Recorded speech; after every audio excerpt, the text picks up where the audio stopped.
History is on the horizon. The Seattle Mariners just need one win to go to their first ever World Series in franchise history. The 2025 American League Championship Series is in Toronto again. The Blue Jays trying to save their season. It could have swung the other way in Game 5, but everything changed the 8th inning when Cal Raleigh's clutch home run tied the game at 2-2, and then Eugenio Suarez's grand slam flipping the script back in the M's favor. They're the only team in the league that has never been to a World Series, and the chance is there to seize the moment. The Blue Jays are not fazed by having their backs against the wall.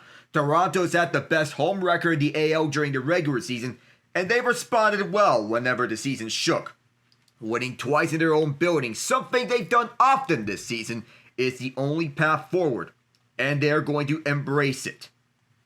Hello everyone, I am Alec Nava. Welcome to Game 6 of the 2025 ALCS. Let's go on to our starting lineups. We begin with the Seattle Mariners. They're using the same lineup from Game 5.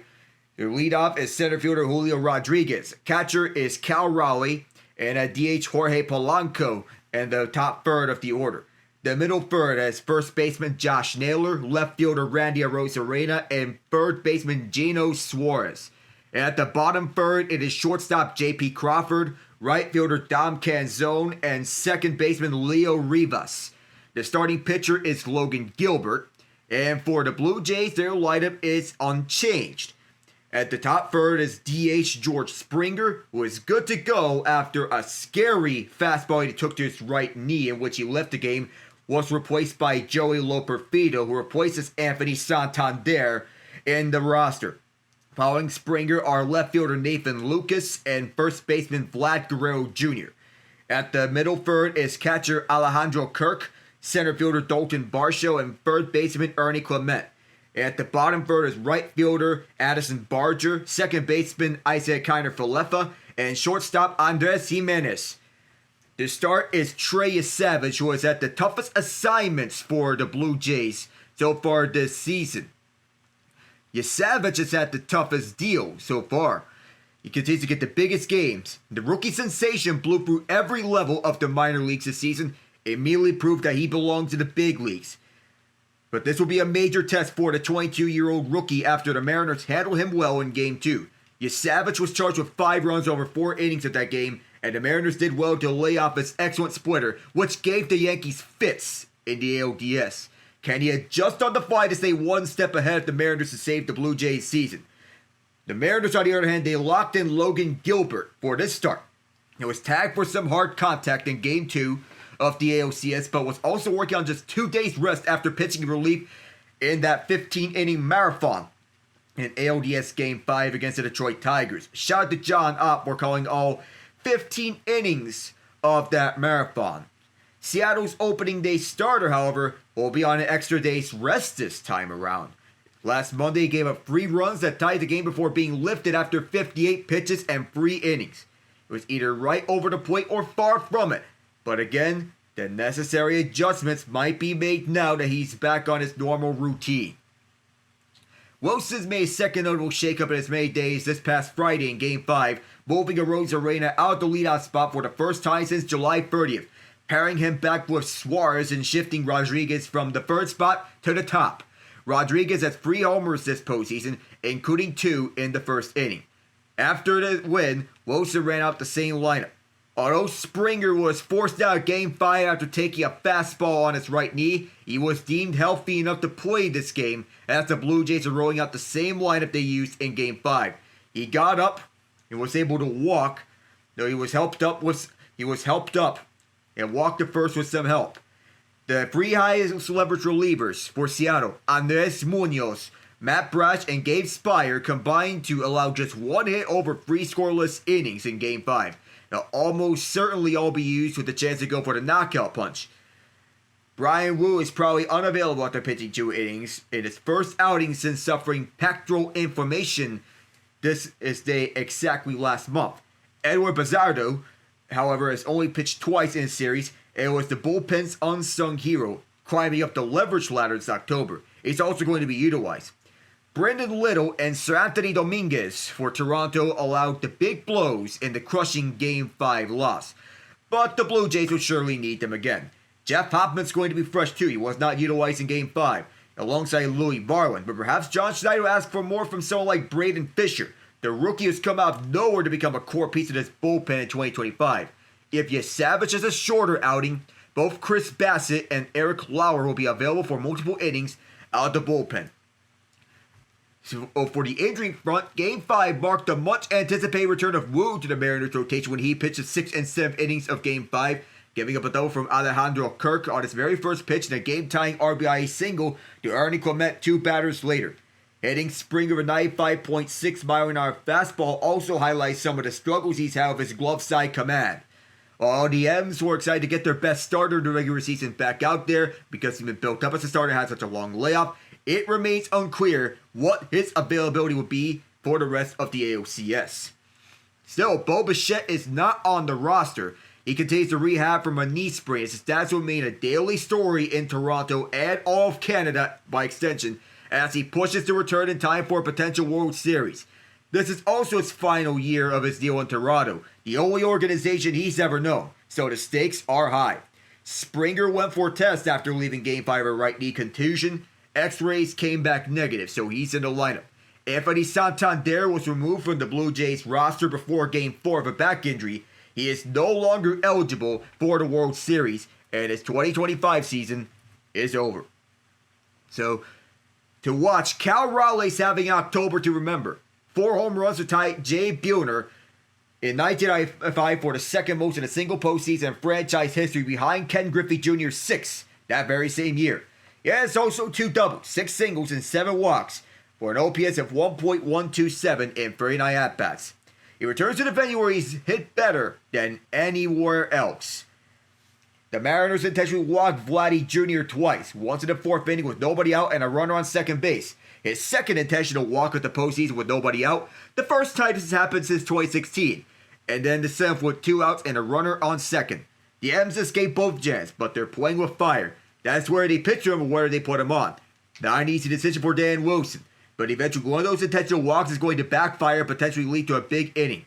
Brian Wu was sidelined because of that right pectoral strain. He didn't necessarily have a stellar effort in his return, not recording a strikeout and had just 2 swings and misses out of 28 pitches. But it was good enough. He enjoyed running for the Flames as he left the bullpen for the mound. He said he'll wait and see how he feels over the next couple of days. He isn't stretched back out to start yet, but he said that he'd love to contribute the next couple of days.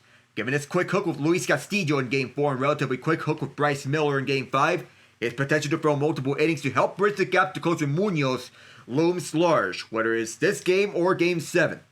Gilbert, who was starting, was a big swing and miss pitcher during the regular season with the 3rd highest strikeout rate among pitchers of at least 100 innings pitched behind Zach Wheeler and Chris Sale.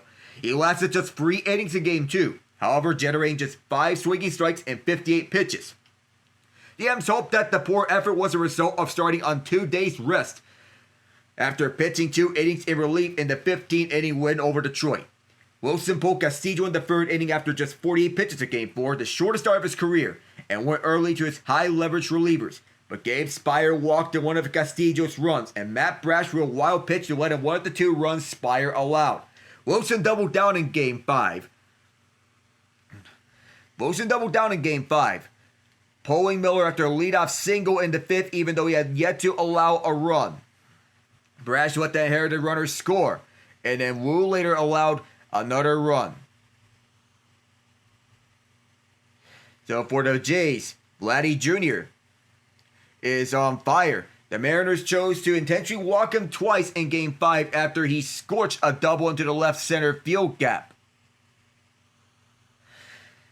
And we could see more of that in Game 6. Clement still one of the hottest players in the postseason, too. Yeah. With a .429 batting average from Nathan Lucas.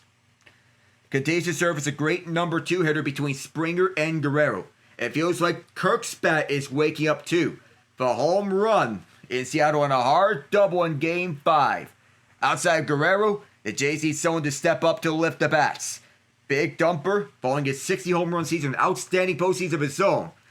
But the Blue Jays have mostly gone right after Big Dumper, drawing 3 walks in 5 games. What them intentional, could need a game-time home run. So too much down the middle. Ian, what did we just witness earlier today? Oh, man! Alec, there's in the bed, and then there's whatever the Giants did. The Broncos scored 25 points in the fourth quarter. 25. Oh my goodness. Oh. The Death has a face, and Ian, you know how it is. It's forever bald. Yes. I mean, my dad and I, we were paying attention to it because it involves the Broncos, and we always want them to lose. But after the game, he went to a Giants subreddit. It was full Chernobyl in there. Just a complete and utter meltdown. Oh my Lord. Dude, some of my Giants friends are crashing out because of this. Well, not even 25 points in the fourth. All 33 of the Broncos' points were scored in the fourth quarter. Wait. All of them? All of them. Oh my. Oh no. The Giants. Oh. If Dable, Shane, and that entire coaching staff is not fired tomorrow, it is quite obvious that John Mara does not care about winning.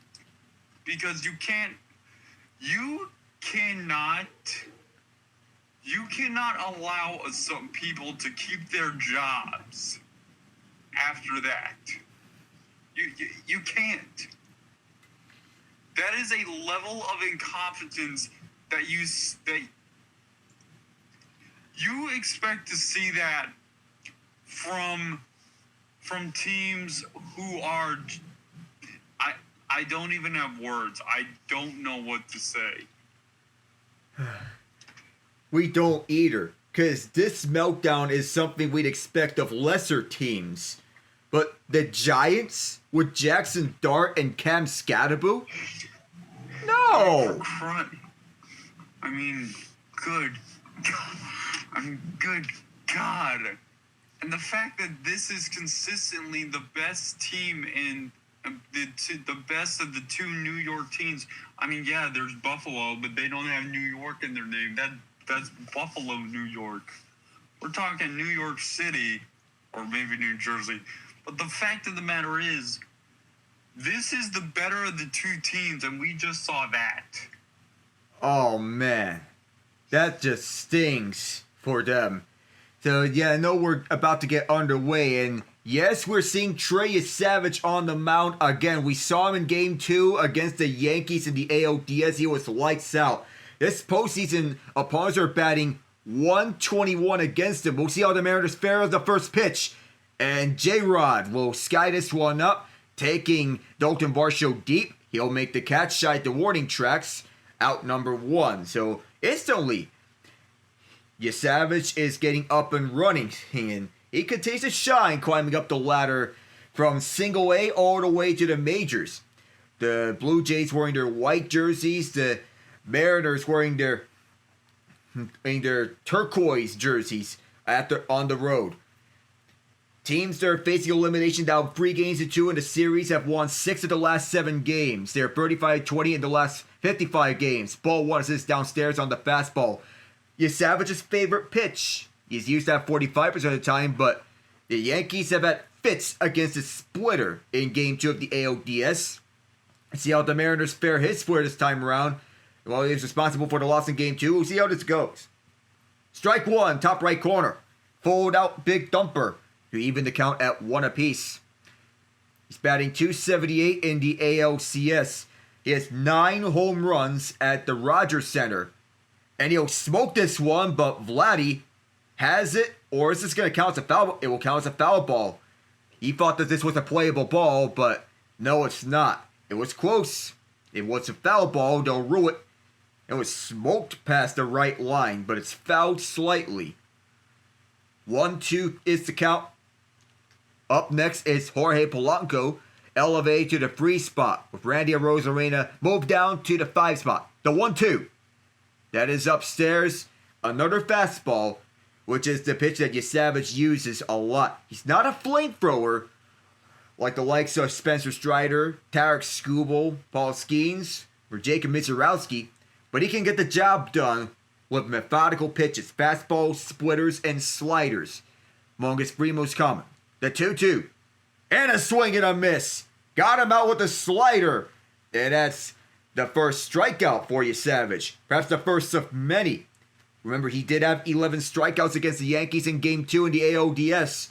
See how the second outing of Yesavage does in the ALCS. If this goes 7, we're likely seeing Shane Bieber on the mound for the Blue Jays.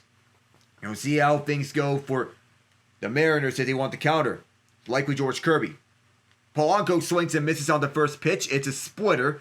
The pitch that gave the Yankees fits. He's 5 for 18 this series, batting .225 this postseason. He was the hero in the ALDS series against Detroit. 0-1. Taken outside on the splitter. That included 2 home runs off Skubal at T-Mobile Park. And a game-winning single to right field with the bases loaded on a full count up against Tommy Kahnle. Polanco drives this deep to right field. Taking back is Barger, and he's at the tracks to make the catch. And that's the last out at the top of the first.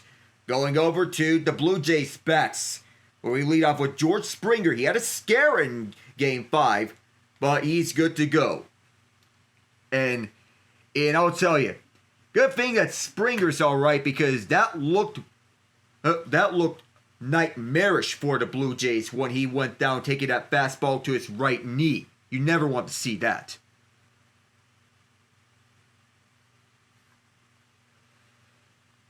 So at the break, in between this inning, in the middle,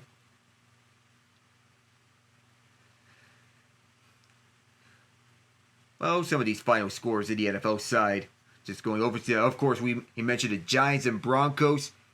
You were to say the Colts would be an unstoppable wagon before the year, people would laugh at you. Like, wow.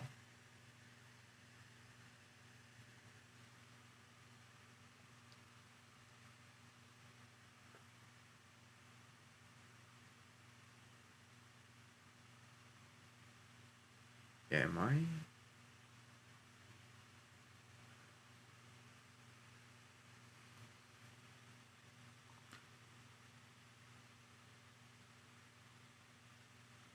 So in the meantime, as we're waiting along here, so this Thursday was, of course, stereotypical Steelers can't win a road divisional Thursday night football game.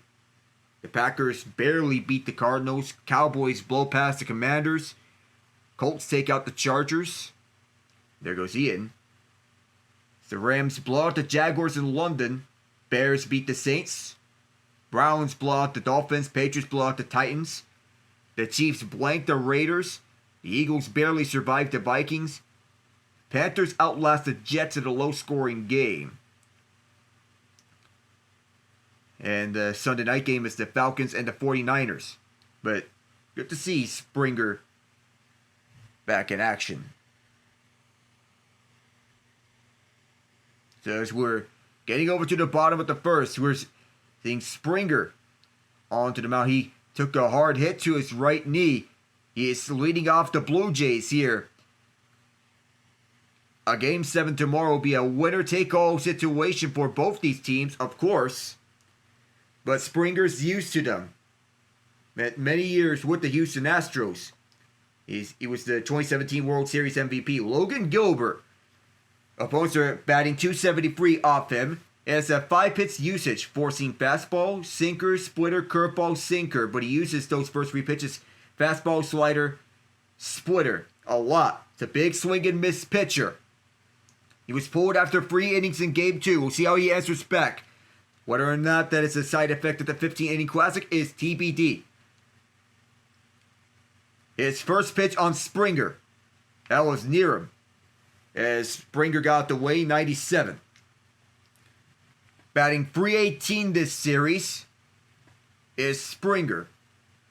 But no severe damage to his right knee. X-rays came back negative. Gilbert takes a breather and then delivers the 1-0. Swing and a miss. Of course, Gilbert is a big swing and miss pitcher. Third most in the MLB behind Wheeler and Sale, as I mentioned in the open. Springer, he wanted to go after that. He kind of fell after swinging and missing on the 1-0 pitch. Here's the 1-1. Springer puts it beyond foul territory behind. 1-2. With Springer, seeing him back in action, that was a scary moment when he went down and took that hard pitch on his right knee. He was helped up, replaced by Joey Loperfido in the game. The 1-2. Popped up. Foul. 98 on the fastball, so he is staying alive here with every pitch that he sees. And there's the looming sensation that it's one moment in which one of these batters can deliver here. We know it was Springer. We know of Guerrero. The top third of this order can absolutely deliver. Another 1-2. Springer drives one on the right field on a line, but it is fouled. That was beyond the foul pole. 1-2 still to count as it still remains. And the more he stays on the mound, the more confident he gets. That's the nature of him as a batter. Yet another 1-2. Just got just got downstairs as the home plate umpire ruled it. Just downstairs on the slider. 2-2 is the count. 6 pitches into Gilbert's outing. The 2-2. That's a little upstairs. Curveball went near the top right corner. Fans getting on their seats. Out of their seats as Nathan Lucas is on deck. He's been a postseason hero before. Springer's had 6 consecutive games with an extra base hit.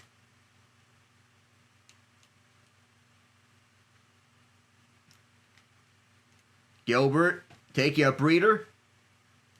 And now here's his 8th pitch. And that one went up. Popped up onto foul ground. Naylor goes after it and bounces on the track. Springer will stay alive here. He fell down again. And we'll see how that knee injury is going to impact his base running ability. Given the way that he fell down twice at this at-bat. He twisted again. You don't see a lot of swings like that. He doesn't feel comfortable at the plate. He fell down twice here. 9th pitch of this at-bat. Fouled this one off. And it is the full count pitch. Broken bat. And onto foul ground goes Gino to finally put Springer away. Takes Gilbert 9 pitches to put away Springer. And Springer perhaps can rest up for now. Given that he fell down twice.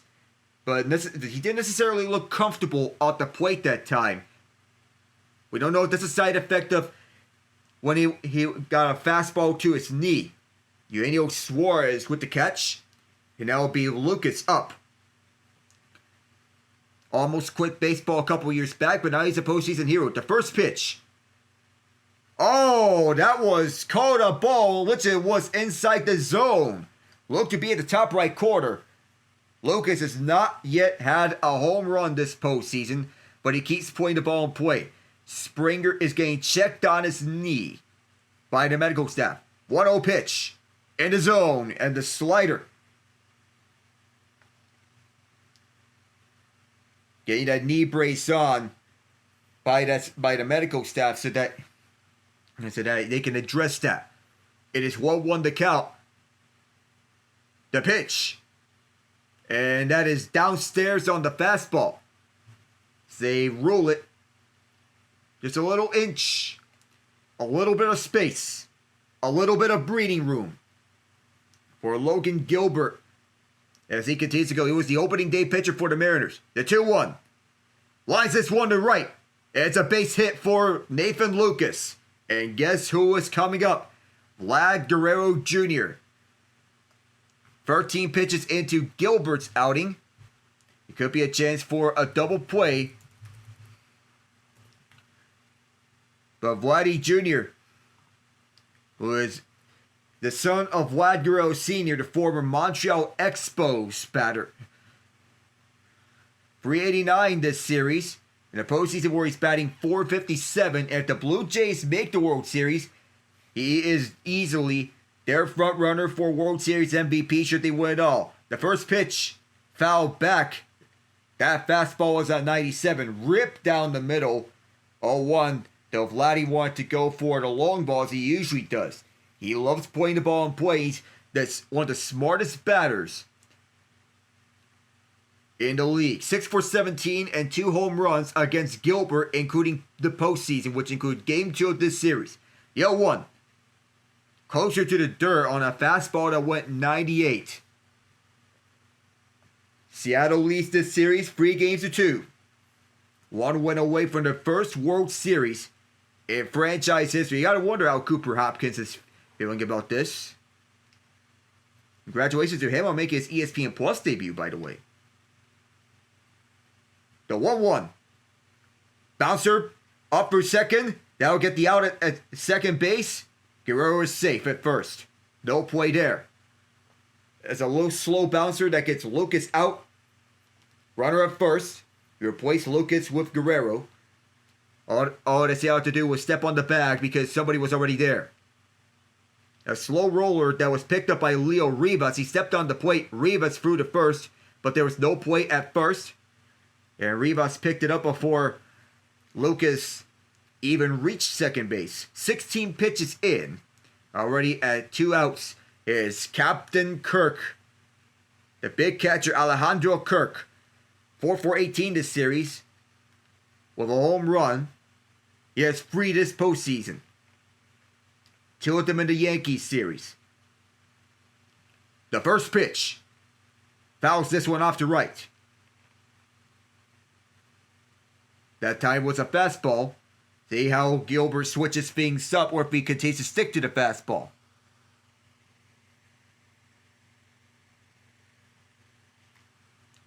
.01 is the count. Guerrero at first. Gilbert delivers. And Kirk skies one deep to right towards the wall. And is just fouled. It had the distance.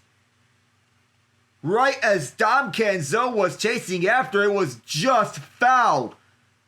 Hitting the top of the wall at the 328-foot marking over right field. That puts Kirk at a disadvantageous count just beyond the foul pole as Canzone was running out of room. Oof. The toughest of breaks for Alejandro Kirk, and Guerrero have to go back to the bag. DJ Rayburn is a home plate umpire. Ryan Addison, first base. Doug Edding, second base. Ben May, third base. Alfonso Marquez, the crew chief, at left field. And Marvin Hudson at right field. In the postseason, we have 6 umpires as opposed to 4 in the regular season for each game. Logan Gilbert readying up as Kirk waits for the 0-2. On the way, swing and a miss. Striking him out, and that puts away the first inning. The lone hit belonging to Nathan Lucas. We'll be back for the second.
Trey Yesavage was at the beginning of the year, but everyone in Canada knows him now. He went from single A Dunedin to high A Vancouver, double A New Hampshire, triple A Buffalo, as there's a swing and a miss from the 4th spot Josh Naylor, who's batting .412 this ALCS.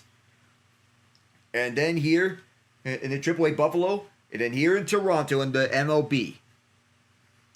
0-1 is the count, top of the second inning. Naylor has been having himself a series to remember. 7 for 17 this series with 2 home runs, 3 RBI, 1.238 OPS. The 0-1. Naylor fouls this one the opposite way. He's a lefty hitter. 0-2 to count. Here at Rogers Center, formerly known as the Sky Dome. And this has been home to some memorable postseason moments. The 0-2. Big swing and a miss. Went on the splitter, and Yesavage continues to deliver with his signature splitter. Gave the Yankees fits, and so far, it's been giving the Mariners fits. And then Julio Rodriguez thought that he struck out up against Yesavage earlier, Randy Arozarena, but it was ruled a ball. In Game 5, Arozarena was hit on the elbow that led to the grand slam from Gino Suarez. Arozarena now at the plate, batting 5th in this order. He is Mr. Playoffs. He loves the postseason. His 2020 run with the Tampa Bay Rays will never be forgotten. In the zone, 88 is down the middle on the slider. It is a free pitch, its user. But Arozarena's postseason's woes have continued onto the ALCS, was batting 2 for 17. 0-1. Almost hit him. His elbow got this elbow out of the way. On the 14th pitch, evens up the count 1-1. And Arozarena, he would love a turnaround here, batting at the 5 spot. 1-1. Oh, he went. And it'll be a 1-2 count as he went engulfing on a pitch that was not meant to be swung at. The Mariners are prone to striking out as they like to chase pitches. We'll see how this goes. Arozarena fouls this one down the left field line. Lucky Souvenir's going to take it home. 118 this ALCS is his batting average. We'll see how he goes up with Eugenio Suarez up next. The 1-2. He went on a splitter. Once again, Yesavage continues to deliver on splitters. The signature pitch in which he uses to strike out his opponents. A high delivery, and Arozarena was fooled out again by the unexpected change of pace from a fastball to a splitter. Timed his fastball just hard enough. And here's Gino. Outside on a slider, 88. 3 of E16, which is 6 of 19 this series, with 2 home runs, including that grand slam 2 nights ago. The 1-0. And Gino pop fouls this one back, evens it up at 1-1. Some memorable postseason moments, including the Jose Bautista bat flip, the series clinching error against the Rangers the very next year, Joe Carter's home run, touch of mojo, that's the call, and 1-1. Strike 2. At the top side, froze out Gino. 1-2 with the slider. Let's see if Yesavage goes back to the splitter. That's been his favorite pitch, which he's used to strike out opponents. He's done it with Arozarena. This time he goes with a slider. Is outside. Suarez did not go. 2-2 with 2 outs. The feeling is that whoever scores first is in a good position to hold on. 2-2. And Suarez fouls it to left on a splitter. So that time he gets the best of Yesavage's splitter on the 22nd pitch. Count stays at 2-2 with the 22-year-old rookie sensation making the best of this opportunity. Fans still on their feet here. Another 2-2. And punches him out on the fastball. Throws him on the low line. He He retires the side in the second inning.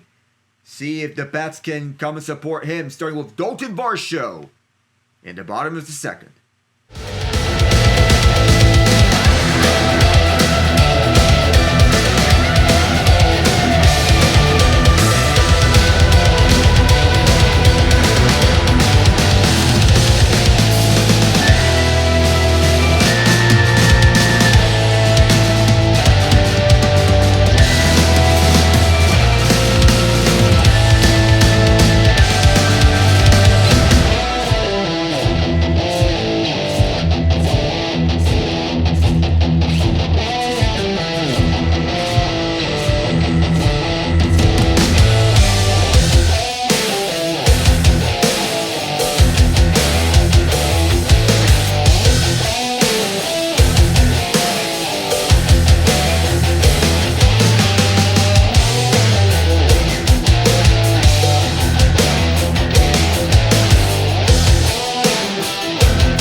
Logan Gilbert in the biggest game of his life up against Addison Barger to begin the second inning. In there with a slider. Barger batting 2 of 20 this series after having 2 home runs in Game 2 against the Yankees, where he's had a series of his life. He's largely struggled against Seattle's pitchers. 0-1. Barger over light tapper to left center, down for a base hit. Rodriguez bobbled it for a moment. Barger's trying for 2. Throw to second, not in time. And it will be a single with Barger going to second base on a fielding error by Julio Rodriguez. Struck on the fastball over to the left center. It went by instinct. Rodriguez could not come up with the fielding play, but he makes up for it. At this part, the lineup can come on at any given moment. Here's Ernie Clement, who's had a penchant for showing up in the dramatic.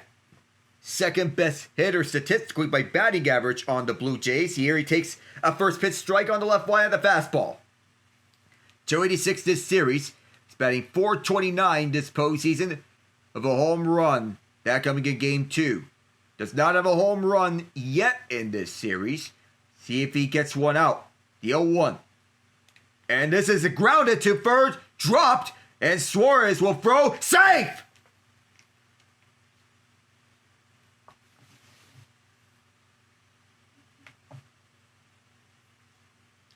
A fielding error by... It's another error. He thought he had it, but no, he didn't. He thought he had it at first. The action was delayed. He realized he doesn't have the ball, and noticing this, Clement ran to first all the way, and he beat out the throw by seconds.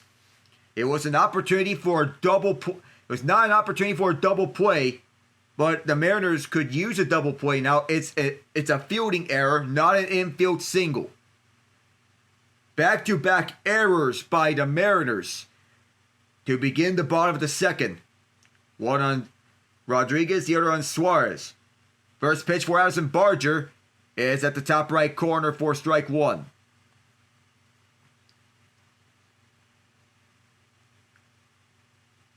Three of 17 this series. He's been one of the best batters for the Blue Jays this season. The 0-1 is swung on and missed badly on a splitter. He wasn't effective enough to pick those swings at first. Now Barger at the plate. We'll see how the offense answers, because the Blue Jays, they need to take advantage of these two errors made by Rodriguez and Suarez, the fielding errors. The 0-2. Outside on a splitter, 78. Those splitters on the slower end for Gilbert. We'll see how long Gilbert's leash is. He's already at 26 pitches. Best case scenario, triple play. The 1-2. On the ground foul. It will stay at a 1-2 count for Barger. Is one headed towards the first base coach, Mark Budzinski. No name of note, Don Mattingly, the bench coach for the Blue Jays, a former Yankee. Edgar Martinez, a Mariner legend. 1-2. Again. To the dirt. Went to the splitter. It's 2-2 now. Edgar Martinez, the Mariner legend, is the team's director of hitting strategy. The number 11 reissued to him. The team did not reissue his number, as it is retired by the team. Count is 2-2. Gilbert getting set to throw his 29th pitch. With Barger at the plate. ALCS batting average 176. This Barger readying himself up for the lefty hitter. 2-2. On the line, right field. And this will score a run. Varsho's in. Clement to third.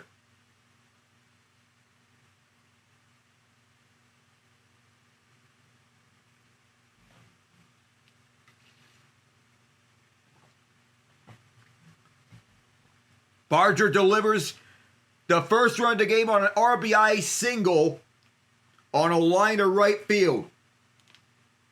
Right over everyone's head. It was picked up by Dom Canzo, and the Blue Jays dugout thrilled off that first pitch. Toronto up 1-0, trying to go to the World Series to meet the Los Angeles Dodgers, who swept the Milwaukee Brewers 4-0. IKF on the plate here, up against Logan Gilbert. Runners at the corners, no outs. He reached. It is strike one. 3 of 7 this ALCS.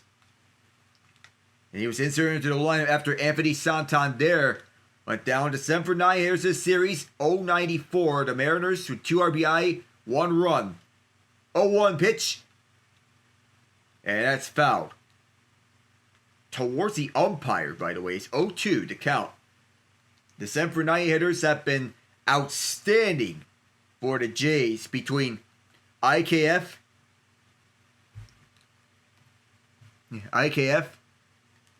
Addison Barger, and Andres Jimenez. The 8th spot here. Oh, good block by Cal Raleigh to not scoring a runner.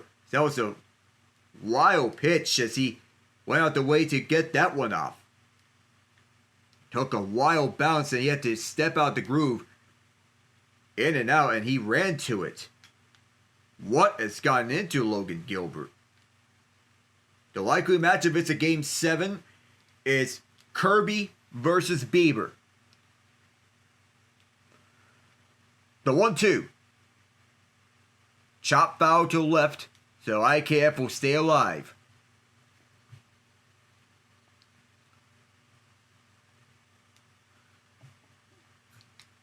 The bottom third has been excellent He's known this time and time again. If ICAP being inserted into the line was a waiver claim from the Pittsburgh Pirates. He's fried. 1-2. On the ground. There will not be a throw home, and Suarez can't pick it up either. It's another error.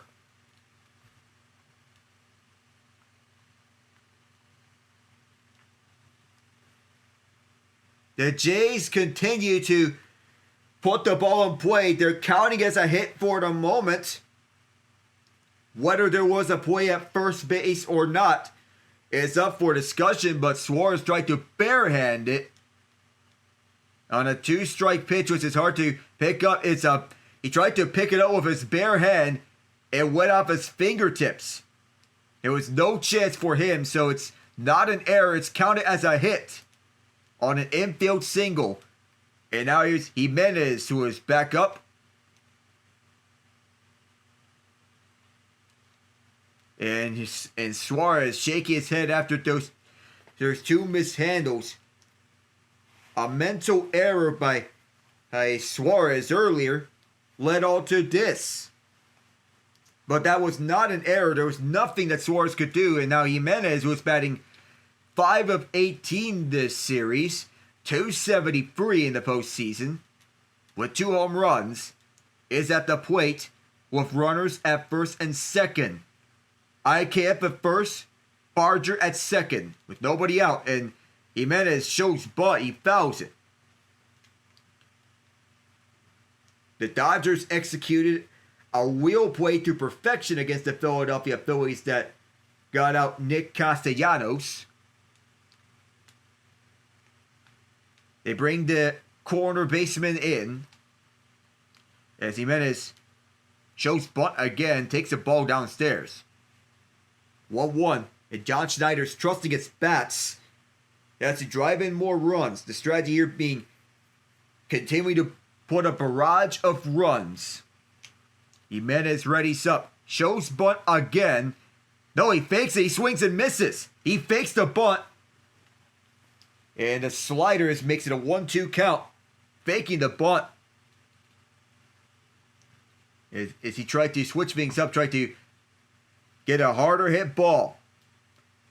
Bottom of the second, 1-2 count. Gilbert at 37 pitches. He is getting used up here. The Blue Jays are beating and banging him. Swung on and missed. Got him with the fastball, and now a double play can end the inning. Gilbert trying to get his confidence up. And you wonder if Pete Woodward is going to get a mound visit where Gilbert says to relax his nerves soon enough. 19 pitches in each of these first 2 innings for Gilbert as the Jays are shelling him. Now it's George Springer, second plate appearance after he was knocked out game 5. A ball thrown towards his right knee. We'll see how he goes. As the knee brace off, Springer takes ball 1. Walks off, trying to get himself up. 1-0 count. He had a knee protector earlier, and he had knee braces now to protect himself. 1-0. Downstairs on the slider. Remember, it's 1 out. A double play would end the inning, and the Mariners would desperately need that. We have to pay attention to Springer's right knee if he's going to have to be pulled out at one point because of that right knee. The 2-0. And that's 3 straight balls here for Gilbert. He's now at 41 pitches. It looks like he's in for a short outing. Mariners need a win to advance. Blue Jays trying to force a Game 7, and there's Nathan Lucas on deck. The 3-0. 4 straight balls, and Springer reaches on base. He gets a visit. Springer, that is, before he gets on board.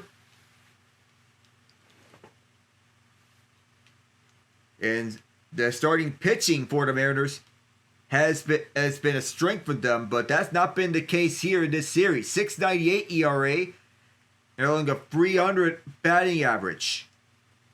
to their opponents. The 273 batting average given up by Gilbert has not been a good look for him for the big swing and miss pitcher. 2-0 Blue Jays. And here's the first pitch to Lucas. Grounder foul. That was on the slider. 3-for-3 against Logan Gilbert is Lucas, including the postseason. That includes an RBI. He has a hit in this game. 0-1. Fouled again. This one right behind makes it 0-2. It hit the safety protective netting. He has a base in the first, batting .368 this series. And a perfect platoon partner for Davis Schneider, no relation to John Schneider, the manager of the Blue Jays. Bases loaded as Lucas struck out swinging on the splitter, and for the first time he does not reach base against Gilbert, and that's exactly what Gilbert needs. Still, as the bases loaded and a grand slam makes it 6-0, Lucas went early, way too early, up against the splitter. You have a kid just holding up a sign saying, "Vladdy, I'm your number one fan. 5 grand slams with the bases loaded, a career batting average of .300. This is Toronto. Sparta, this is Toronto. First pitch to Vladdy. To the dirt. And good block by Cal. One of the best defensive catchers in the MLB. He has only one pass ball this season. That being Game 5 against the Tigers.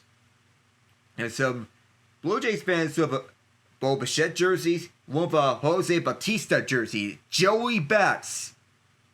1-0 against Vladdy. The pitch. On the ground is Suarez. And he'll get the out at second. Seattle badly needed that. Eugenio Suarez makes up for his fielding error of a diving catch to end the inning and throws his second to put away George Springer. 2-0 Blue Jays though. They scored the first 2 runs. And here we are at the third when we come back.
Fastball went upstairs with the first pitch of the third inning. As Trey Yesavage is back on the mound. He's been outstanding, and the fact that he is 3 innings hitters and his pitch count is low bodes well. How long he goes as his strike one froze Crawford near the right line. Crawford is 2 of 16 this series, 292 OPS. Dreadful numbers for bottom third batter. He's elevated from the 9th spot to the 7th spot. Longest tenured Mariner. Wild swing and a miss. He thought he had that one, but it's a splitter that's been frustrating batters that Yesavage has been utilizing. 13 swings, 6 misses.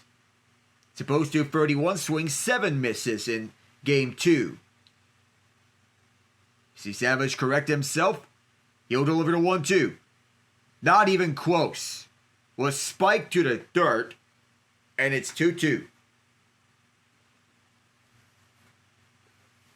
Fans trying to get the action going is Crawford, followed by Canzone. Here's a 2-2 as it's downstairs again. It's a full count now. Crawford, Canzone, and Rivas. Rivas hit the game-tying RBI single for the Mariners that scored Jorge Polanco against Detroit. Ball 4. Yesavage walks him on the fastball and Crawford reaches. And Rivas at the game-tying RBI single in Game 5 against Detroit. That's scored Jorge Polanco on his 28th birthday.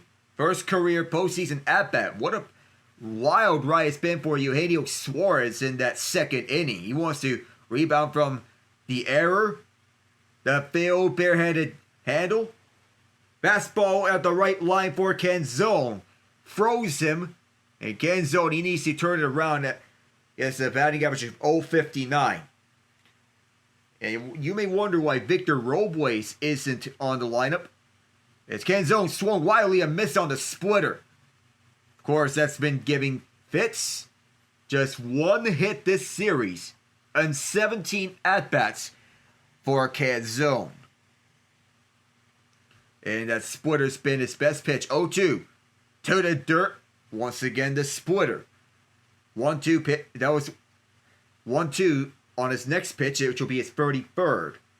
Here at the top of the third. Crawford at first base with no outs. And Canzone has to be mindful of the ball strike count. Canzone on the 1-2. Swings and misses. And what do you know? It's the splitter again, and that's the first strikeout that Yesavage has delivered. There are not a lot of lefties on the lineup on Dan Wilson's order, but Canzone is one of the few lefties on this lineup. Yesavage has struck out 5 of 8 batters. Now it's Leo Rivas, who is 0 for 7 this series. Strike 1, bottom right on the fastball. Batting 100, but that's not good enough. You have to go even further if you want to up your game. Had that 1 hit, but it's not hit ever since. The 0-1. Swing and a miss. That time it's a slider. 89 that went downstairs. And fans are getting on their feet. Robles a righty. Rivas is a switch hitter. He can handle the left side. He can handle the right side. Fans waving their rally towels here at the Rogers Center, formerly known as the Sky Dome. The Mariners used to play their games at the King Dome. It's demolished, replaced by T-Mobile Park. 0-2. Did not go. It went downstairs on the splitter. It is 1-2 to count. If there's no double play, we go back to Julio Rodriguez at the top of the order. Righty on righty. Yesavage and Rivas ready up. 1-2. To the dirt again. Once again, the splitter. That's back-to-back splitters. He spiked to the dirt. And Rivas doing a good job at paying attention to the count. It is 2-2. Paying attention to where the pitches go. And Yesavage has been in continuing its ascension to being a mainstay on this Blue Jays rotation. Still no Jose Barrios as he's yet to resume throwing. The 2-2. Rivas fouls it to left.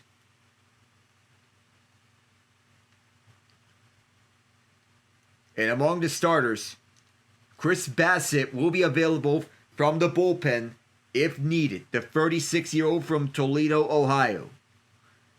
Having himself a respectable season, normally playing as a number 3 pitcher. But now it's Shane Bieber. Yesavage is number 2. 2-2. Upstairs. It went from an 0-2 count to a full count. And Yesavage getting ready to throw his 40th pitch. Eric Lauer has been a revelation, whether he be a starter or reliever. Elyria, Ohio.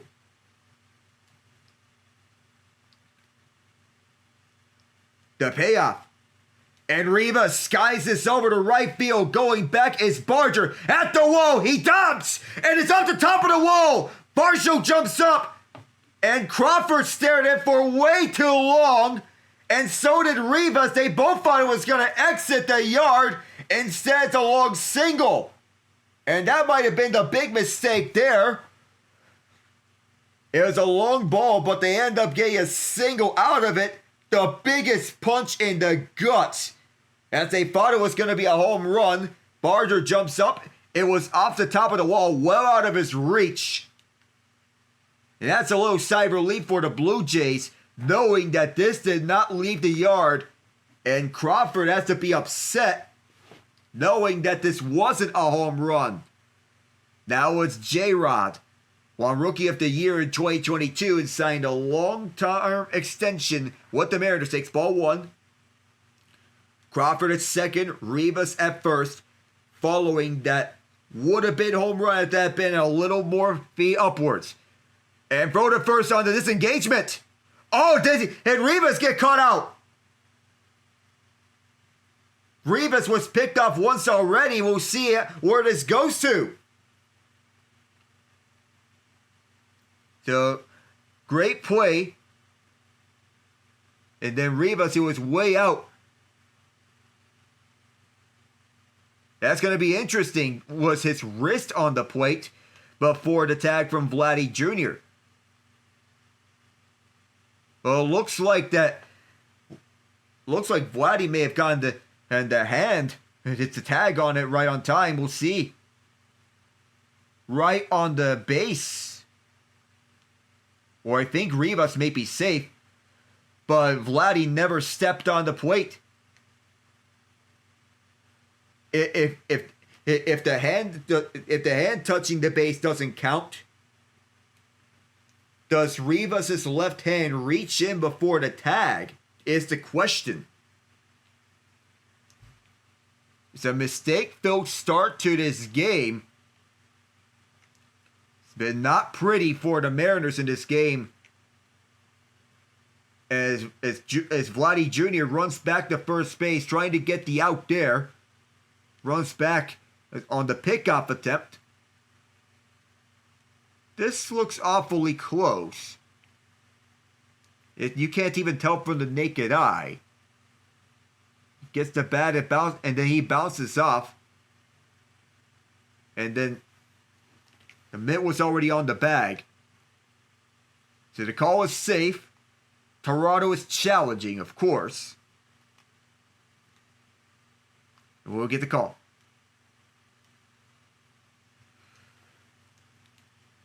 He touches the base first, but then the hand gets off. The hand reaches back first before the tag, and he touches Rivas just inches after Rivas reached back at the plate. That would have been Kirk's 12th pickoff since 2021, which is tied for the most in the MLB in that span. A great defensive by a catcher. It's instead a 2-0 count, runners at first and second, and 1 out. The 2-0. Wild swing and a miss on a slider. He went golfing that time. And Rodriguez loves to go for the big play. Let's see. if Seattle gets that big play from J-Rod. They got that from him for a 3-run home run in Game 2. See if he repeats that again, or if he can drive home J.P. Crawford. Rodriguez and Victor Robles, teammates with the Dominican Republic. We'll see how they fare together at the World Baseball Classic. 2-1. Downstairs, it's 3-1. Once again, the splitter, Yesavage's favorite pitch. And if it's lefty on righty, could see Robles coming out if Dan Wilson wants that matchup. 3-1. Inside, and the bases are loaded. They're coming back from a nightmare defensive second inning. A great offensive third inning for the Mariners. And here's Big Dumper, of 64 home runs on the year. Tied for the AL record regular season and postseason combined of Aaron Judge in 2022. He has homered twice in this series. Game 2 and Game 5. He tied the game at Seattle in Game 5 to make it 2-2 in the 8th inning. He have a mound meeting with the pitching coach as Crawford is discussing things sober with his third base coach, Christopher Negron. The pitching coach for the Blue Jays, Pete Walker. One of the best pitching coaches, David Popkins, is the hitting coach. These pitches that he's hit have been solid. 231 batting average for the Big Dumper with 5 grand slams. Gino Suarez hit the second grand slam in Mariners postseason franchise history as Raleigh, chance for 2. Guerrero gets the out at second, and the out at first is there in time. They don't get the pick off at first base, but they do get a double play to wrap up the top of the third and get out the bases loaded jam. Nobody scores. Jimenez to Yesavage, to Vladdy Jr., to Jimenez, to Yesavage, to send us to the bottom of the third.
The bases were loaded at the top of the third.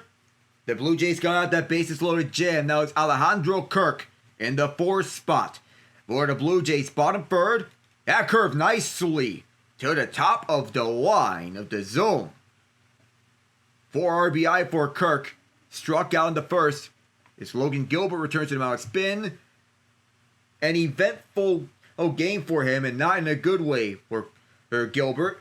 Strike 2. The fastball. He's approaching his 50th pitch. Given that he could be given a leash early. See how long he goes. And who the first pitcher could be used. If you're going to see Brian Wu, though he's unlikely to be utilized here in Game 6. Given how he went in Game 5. The 0-2. Downstairs. Unfortunately, nobody on base because that got away from Cal Raleigh. The curveball went it spiked towards the dirt. 50 pitches in for Gilbert. It's already the bottom of the third, and now it's a 1-2 count. Here's the 1-2. On the ground to Suarez. Has to make a long throw all the way to first. And Naylor. Oh my. Gino Suarez with back-to-back defensive gems as he got one just inside and got it. It was a fair ball, made the throw from foul territory, and Naylor with a whirlwind catch made sure to keep his foot on the bag to put away Kirk. A little shorter and easier for Suarez. What a long throw. It's Dalton Varsho, who reached on base his first try with a single, but got the second on error. Strike 1 on the slider. Single with the second and a run. 3 RBI this series. Batting 143. But he's been a revelation this season with the best year of his career. The 0-1. Didn't even swing at the curveball. But the curveballs are the hardest pitches to swing at. 5'8", 207. 29 years old. The only other player on the line to be 5'8" or shorter. The 0-2. In the air to right field. And the line of sight can zone. Who makes the catch? 2 away. So as it says to look at the hitters for the Blue Jays. Among them being Alejandro Kirk, 5'8". Dalton Varsho, 5'8". David Schneider, 5'9". Miles Straw, 5'9". So it's not the height that matters. It's the heart that matters. They have 4 guys being 5'8" or 5'9". And here's Ernie Clement, who's having the postseason of his life. First pitch. He goes swinging on it. Deep to left field. Back is the Rosarena. At the wall. Bounces off the top of the wall. He runs after the ball as Clement runs to third. He'll pick it up and throw there. Clement held at third. He's got a triple. He just missed a home run. The second time that this has happened in this game. And he does what J.P. Crawford and Leo Rivas should have done earlier. It's the little fence area of the Blue Jays bullpen as Arozarena doesn't know where this one is. He jumps up, but it was clearly out of his reach. There is Addison Barger. The bottom third has been excellent. Strike 1 on a slider. 1 out. So we got Logan Gilbert, who is 1 out away from a clean inning. Now it is a runner in scoring position with 2 outs, 0-1 count for Barger. The pitch. And Barger skies it deep to right. At the Wolfscan zone. Goodbye.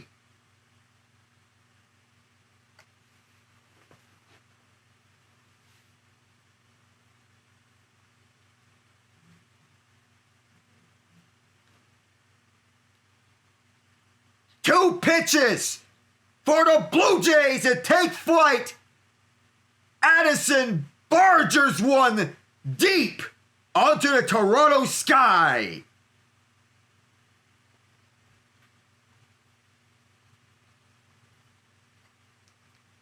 Toronto making the most out of this Up 4-0 already in Game 6. They got the bases loaded jam, and already Barger caps it off and gets the home run jacket. He's wearing it proudly. 4-0 as Gilbert pitches to IKF. First pitch strike on a fastball. Right down the middle. The damage continues to be done in the early innings as Logan Gilbert continues to go. We'll see how much longer he goes and how long his leash is. 0-1. Swing and a miss on a fastball. In the bottom of the order as Barger's knocked in 3 runs. IKF at the plate, and they have Andres Jimenez, who is right up. If IKF reaches, nearly hit him on the leg, and it's 1-2. With Gilbert 60 pitches in, Edward Bazardo is warming up at the bullpen. Barger started the year at AAA, and he's worked back his way back up onto the lineup. 1-2 pitch, and IKF. Crawford picks it up and throws for the out. A 2-out rally for Addison Barger to get on the board with a home run, flying it deep to right after Ernie Clement just missed out on a home run. But it's 4-0 Toronto after 3.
Two runs apiece for the Blue Jays in the second and third innings. Seattle's had a mistake-filled game. 2 errors in the second inning. And that cannot continue. First pitch strike on the slider from Trey Yesavage. The big question being, how long is his leash? Seattle seeking their first World Series appearance in their franchise's history. 0-1. Downstairs for Jorge Polanco. The Mariners are still the only franchise to have never gone to a World Series. The Blue Jays, they know that their backs are against the wall. They know how to respond to adversity. 1-1. Polanco fouls to left. It is a 1-2 count. And Addison Barger over at right field. And while he missed a catch that would have pulled a home run back, it was a long single. 0 for 5. Our batters up against Yesavage's splitter.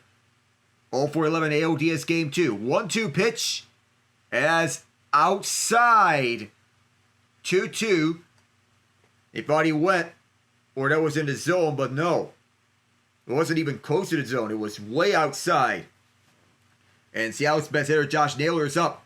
Polanco. He fouled this one. It was back. It did not end up in the glove of Alejandro Kirk. Top of the 4th inning, and Seattle's mistake-filled game has been proving costly to them. Another 2-2. Fly ball to right directly into line of sight of Barger. 1 away. And Barger continues his heroics. Blue Jays trying to reach the World Series for the first time in 32 years. Set up for a Dodgers versus Blue Jays World Series. The Dodgers having the best starting rotation in the MLB, and the Blue Jays having the best hitting core in the MLB by lowest strikeout rate. That's going to be an interesting one. It should happen. Up the middle for a base hit. A line drive to center field puts Josh Naylor at first. He gets the Mariners their first base runner in the 4th. And with Naylor on board, now comes Mr. Postseason, Randy Arozarena. The other hit for the Mariners belongs to Leo Rivas.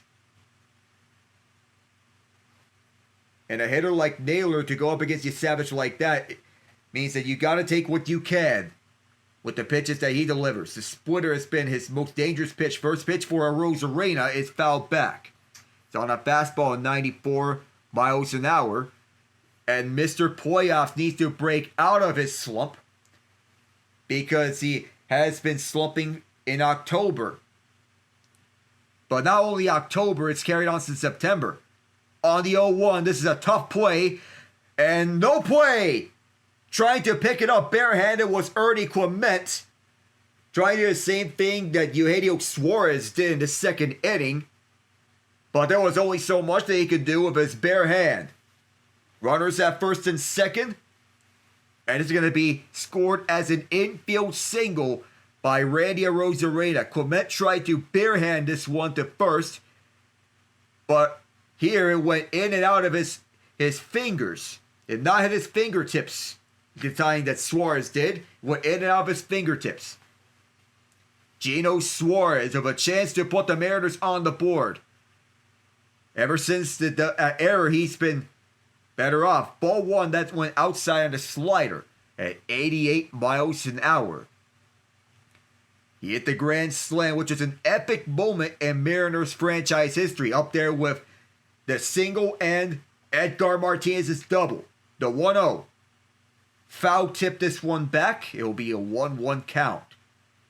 Yesavage starting to get to 60 pitches soon enough. First and second, 1 out. 1-1 the count to Gino.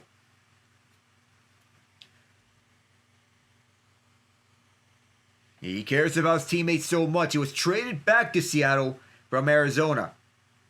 Did he reach? No. He retracted in time and went upstairs 2-1.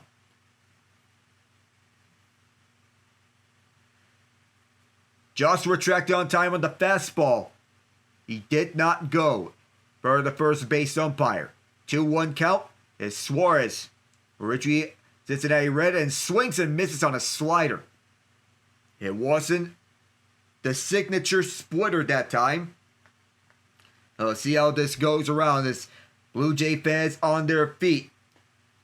A double play can end it just like last time around. The 2-2. Foul to left. It will remain a 2-2 count.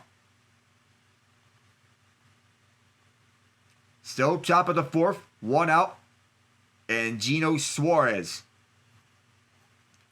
having the season of his life, one of the best home run hitters in the league. His top 5 in that list with Ohtani, Schwarber, you get it. This one gets away. It'll move the runners to second and third. So there goes a double play. Full count. Runners advance 90 more feet.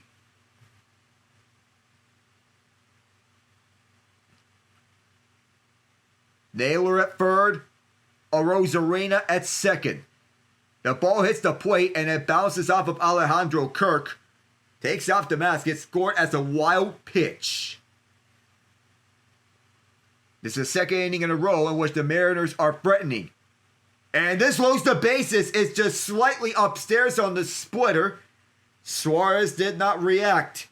And at 62 pitches, what does John Schneider do? He's going to let J.P. Crawford come up.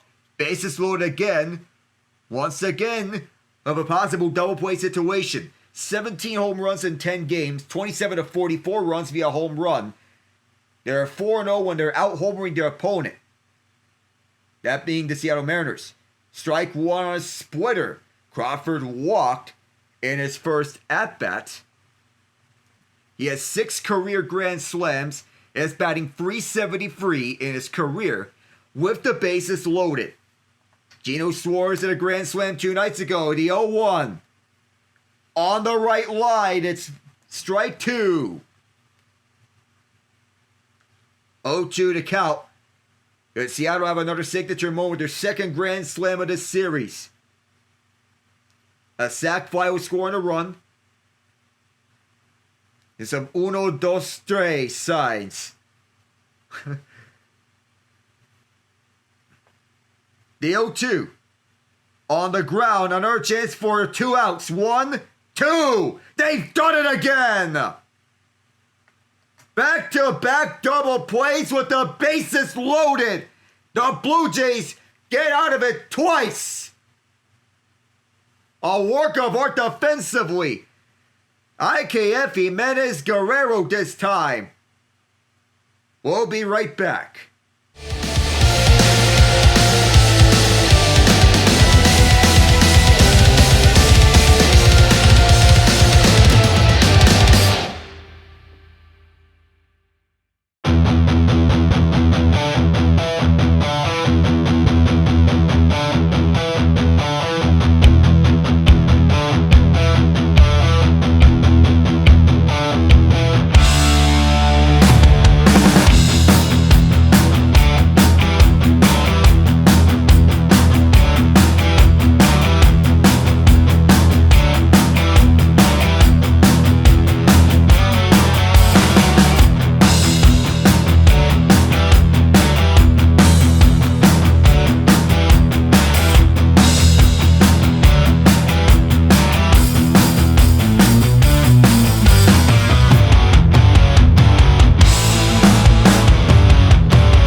The Blue Jays are buzzing both offensively and defensively. We're back here at Rogers Center. The Blue Jays have the best home record in the AL for a reason. It's an 0-1 count to Jimenez. And Gilbert's still going. The 0-1. And did he go? No. He did not reach on the ball. I don't know if that ever hit his bat, but Trey Yesavage has been dealing. Looking from on the side of his face.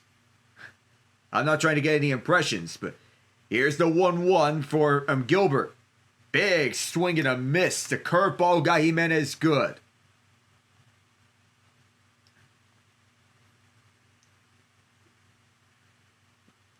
And John Schneider of a chat over at the dugout as he is doing an excellent job managing in this team.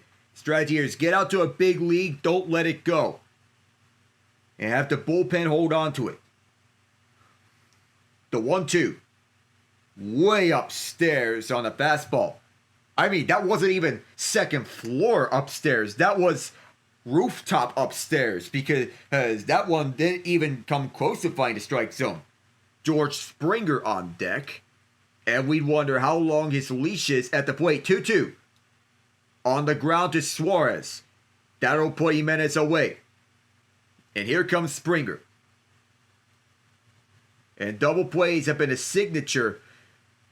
And the first time around, it was a 3-6-1 double play. Followed by a routine 4-6-3 double play. But both of them were equally as impressive because those were both in bases loaded situations. The fact that they got out of both of them is a huge sigh of relief where Blue Jays team was being threatened. First pitch to Springer. It's high and deep to center. Going back is Rodriguez, but he'll make the catch well shy of the warning tracks. And Springer's put away on the first pitch. Everything is going wrong for the Mariners, whether it be the errors or leaving runners on base. They have left 6 runners on base between the 3rd and 4th innings. Both times bases loaded situations, of course. But you got to capitalize on both of them. And of course, keeping Gilbert at a lower pitch count is going to save the bullpen from having to be used up for longer stretches. First pitch to Lucas is fouled on a fastball. We also know from, we went over the NFL scores. What we also know is that joining Denny Hamlin for the championship 4 is his teammate Chase Briscoe. 2 Joe Gibbs teammates in the championship 4. The 0-1. Downstairs. That time he went with a splitter. Go see what happens in Martinsville. The elimination race. Christopher Bell may be the favorite to win that. Could be. There's a realistic chance for 3 Joe Gibbs drivers in the championship 4. And we have yet to see who is the 4th driver. The 1-1. Foul to left. That's 2 foul balls that Lucas has fouled in this at-bat sequence. If he reaches, Vladdy Jr. is up. Though if it's later in the game and Springer does reach, does he get replaced by Joey Loperfido? That is the question. Or David Schneider, for that matter. 1-2. Downstairs, it is a 96-mile-an-hour fastball. Remember, Loperfido was elevated to the roster with Anthony Santander being out for the rest of the postseason, battling that back injury.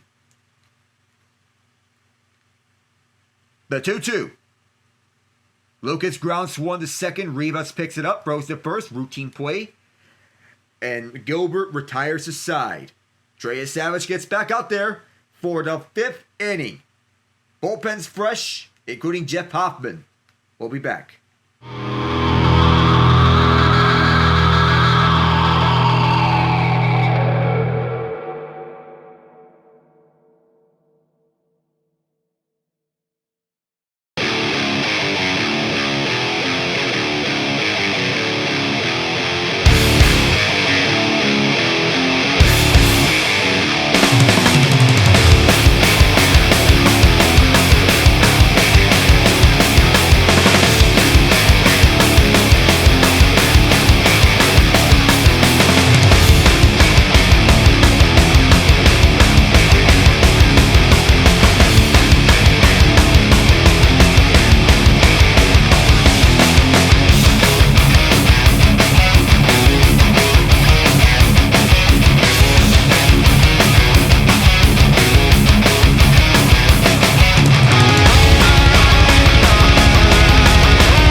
4 innings up, 4 innings away. We are now at the 5th.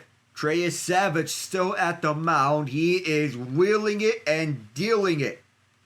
The World Series begins on the 24th. First pitch is way outside for Dom Canzone. 0-for-1. Game 1 will start in Los Angeles if the Mariners win. Toronto if the Blue Jays win. The second pitch, they'll say it's in the zone. At the top line, froze Canzone. Has 1 hit on 20 appearances at the plate. This is 21st appearance at the plate. Switch hitter can be going at the left or right. Canzone fouls this one back on a slider. 1-2 now to count as Jays fans getting loud. And we wonder where to start. If the Blue Jays advance, it will be a second year in a row in which the Dodgers face an AL East team in the World Series. The 1-2. Not even close on a splitter. 2-2. Max Scherzer is fired up after that inning-ending double play in the 4th inning. And Yesavage with the 2-2. Spiked close enough on the fastball. 3-2 to count. It is full. Pete Walker, the pitching coach. Pete Walker has been excellent. His guys in store. Or hitting coach. Or I don't know. I gotta look back. Pete Walker, but he's excellent. On the ground, past Yesavage and past Jimenez. It's a base hit. Just a second hit of this postseason for Canzone, and he needed that. If Popkins is the hitting coach, Pete Walker is the pitching coach. The more pitches Yesavage throws, the shorter his leash is going to get throughout this 5th inning. We'll see how long it goes. Is Pete Walker going to save him up for possible Game 2 of the World Series? 71 pitches into the outing, and here's Leo Rivas on the top line. Froze him on the fastball. 93 is a lower speed fastball for Yesavage. That's a single in the 3rd. Spent almost a decade in the minors, but he's fighting his groove here in the majors. 0-1. Rivas fouls this one off on the fastball. And if you're the Mariners, you cannot strand the bases again and not get any runs right out of it. 0-2. Runner at first is Canzone. Yesavage still going for 4 innings and counting. This is 5th inning of work.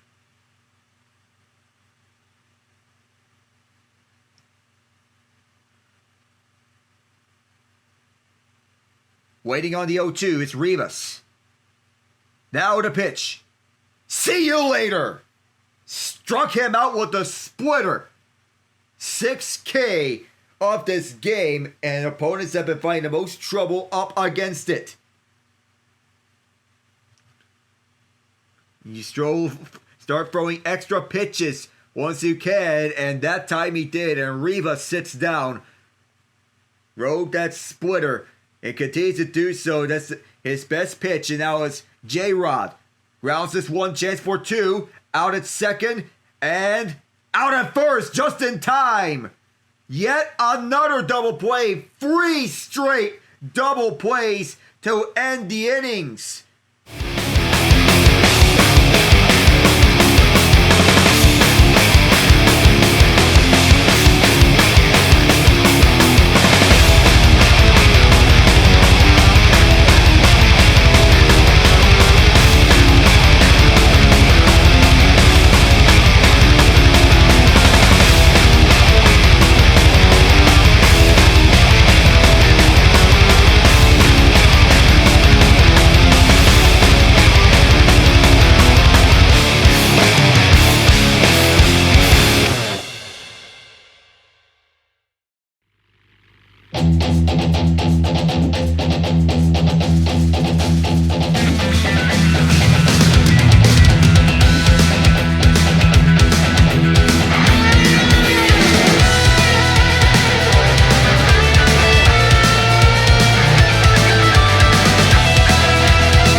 have Logan Gilbert on the mound. He's still going in the 5th inning. We don't know if this is the end of the line soon enough, but Dan Wilson has some tough decisions to make. He's had Edward Bazar to warm up for some time. Gilbert is sitting at 72 pitches. On his first pitch, it is a strike down the middle on the fastball that Guerrero doesn't even offer at. 2 times, Guerrero grounded to a fielder's choice, 0 for 2. On this day, it's been the others that have stepped up, including Addison Barger. The 0-1. Called a ball on a splitter that was barely outside the bottom right corner. And given that Guerrero has been lights out, whether you intentionally walk him or not, you're playing with fire, as we know in the open. The 1-1. Line drive over to deep left. And this one is gone!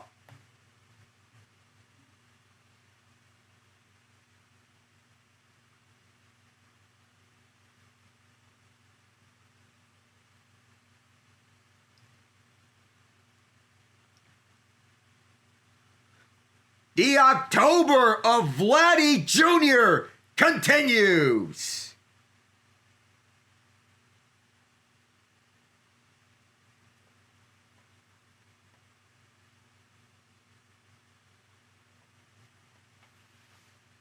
Everything that could go right for the Blue Jays has.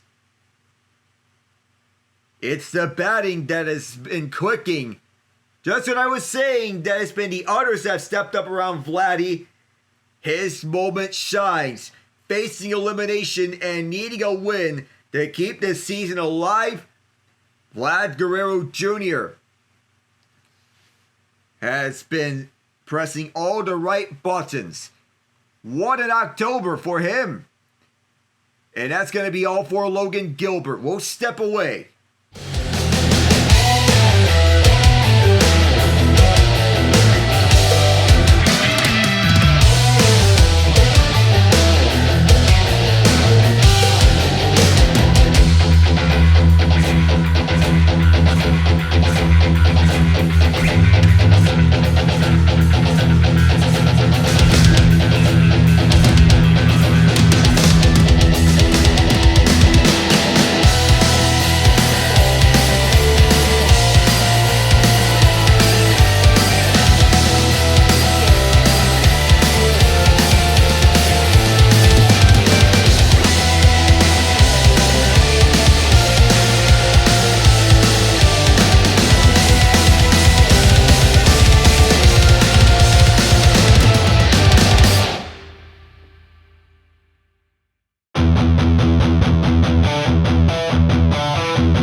The 6th home run of Vladdy Jr. this postseason. That's a new franchise record for the Blue Jays. He wants it badly. And if they make it to the World Series, they are not ones to count out. Edward Bazardo out onto the mound now, facing Alejandro Kirk. Throws his first pitch sinker, that's a strike. He's not been used a lot. He's 9 strikeouts in 8 innings pitched. Gilbert's night is done after giving up that home run to Vladdy. Seattle down 5-0. Fouled on the slider. chopped over beyond the right field line. 5 runs allowed, 4 earned runs. And the doors swung open for Toronto to add on. The 0-2. Line drive on the right, that sends Canzone back, and he has the catch. First out.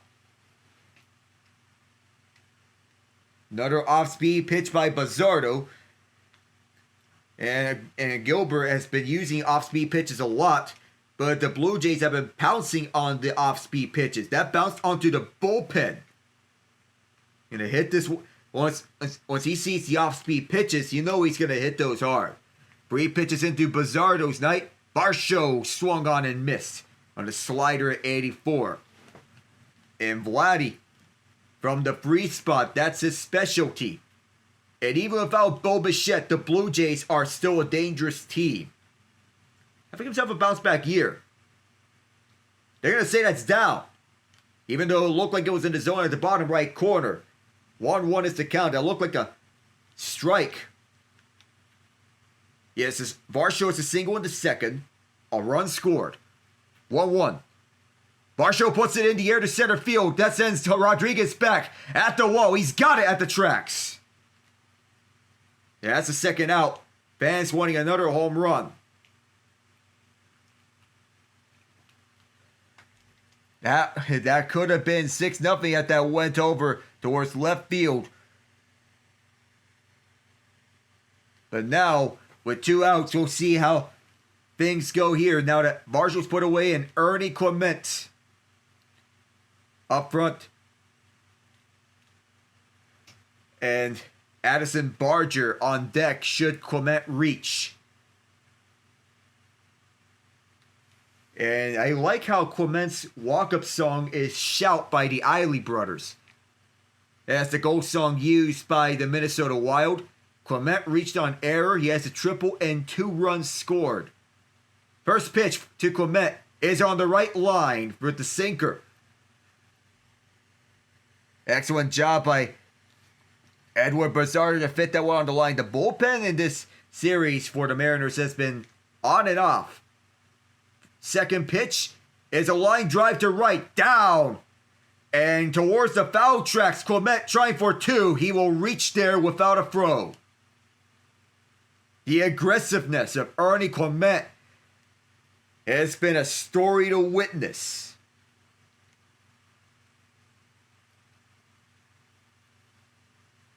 A perfect swing at it and the perfect placement for Clement to put at near the right field line. Bazzardo 8 pitches in, 6 through 8 hitters tonight, 5 for 7, 4 RBI, 3 runs, and the guy who was hit the only home run, Barger. Routine play for J-Rod to make the catch. He got it. And 5 innings gone. It is 5-0 Blue Jays thanks to Vladdy Jr.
standing one win away from the World Series, are playing far like that form in which they are having a sense of desperation. Did Cal Raleigh go? Yes, he did. He reached on a ball that went downstairs and went golfing.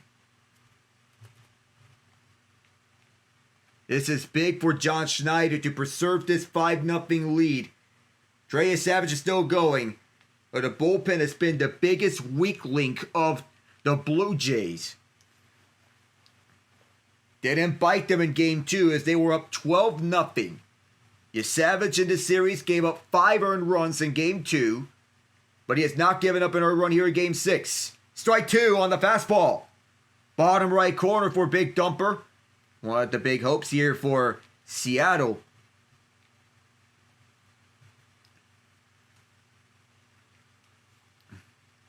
And Yesavage, who I almost said kind of looks like a bearded Kel McCarr. I don't think that's the case. 0-2. And Cal got out the way of that one. The fastball that went upstairs goes by him. He got out the way. Yesavage readying it up for pitch number 79. The 1-2. Fouled this one off. And fans thought that was a strike. It's ruled a foul ball. It did not go into Kirk's glove. And how big this inning is going to go by how Yesavage does. If Raleigh reaches, do you reckon that Schneider goes to the bullpen to give your pitcher a lot of confidence? And there's nobody warming up the bullpen. It's 1-2. Swing and a miss. Another strikeout on, guess what? A splitter. 3 consecutive innings have the Blue Jays ended the inning on a double play. The 3rd inning and the 4th inning were both the biggest ones because the bases were loaded both times. Then the 5th inning was a 6-4 free double play after it was a 3-6-1 and a 4-6 free double play. First pitch to Polanco is downstairs on the fastball. The former Minnesota Twin, a playoff hero with the Seattle Mariners. It's the 5th time in the postseason history where a team has grounded into a double play to end the inning in 3 straight innings. The 1-0, taken outside just barely. Splitter just outside the top right corner. Polanco with a flyout and a lineout. OPS of 735 this postseason. 2-0. Here's the count to Polanco with Yesavage still going. The pitch. Polanco grounds it directly to Vladdy. Soft toss to Yesavage. 2 out. And that ends the streak of inning-ending double plays. But still, it puts the Mariners at a disadvantage. Yesavage's dominance against the Yankees in his postseason debut has carried on to this game, being thrust out for the toughest assignments, and we'll see how long his leash is. He has crossed 80 pitches, and nobody is warming up on the mound, which shows the sign that Josh Schneider's confident in him. High fly ball in the right field. Josh Naylor has homered. And the Mariners finally are on the board. Who else but the best hitter of this series for the Mariners? Josh Naylor with his 3rd homer this postseason. The other deadline acquisition from Arizona has come out in a huge moment. And if Seattle can retain him, considering that he's a free agent, even better. A key first baseman for them as he delivers on the first pitch high and deep to right. And he knew it right off the bat. And a light tapper. If you can't get him out, attack him. And here's Mr. Playoffs. First pitch ball that went outside. 1-0 is the count. 85 pitches in for Yesavage. 1-4-2 this game of a single in the 4th. The 1-0. Ground left foul. Attacked on the slider. And Naylor is 2 out of 3 of a home run. They're playing Drake music. The Julio Rodriguez's walk-up song is a song by Drake. Fitting that it's Toronto. 1-1. Arozarena lines one up to right center. This could be a chance for extra bases, but it's cut off by Barger. It's a single with 2 outs for Mr. Playoffs. And this will bring up Gino Suarez. Is this going to result in a mound visit from Pete Walker? Both he and John Schneider are at the dugout, but now Schneider's coming out. Yesavage was waving him up. And fans booing. They're upset because they want to see more from Yesavage, as Gino Suarez will have to wait some more time out. Yesavage's night done after 87 pitches, and he gets the loudest ovation from this crowd. His postseason of brilliance continues on, finishing with 8 strikeouts in 5 2/3 innings pitched. 7 of the 8 looking, or rather swinging, the other one looking. We'll be right back.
Outside on the first ball, Trey Yesavage has won 5 2/3 innings pitched with 7 strikeouts, not 8, 6 of 7 swinging. And here's Louis Varland, who has 11 strikeouts through 8 games this postseason. Strike 1 to Gino.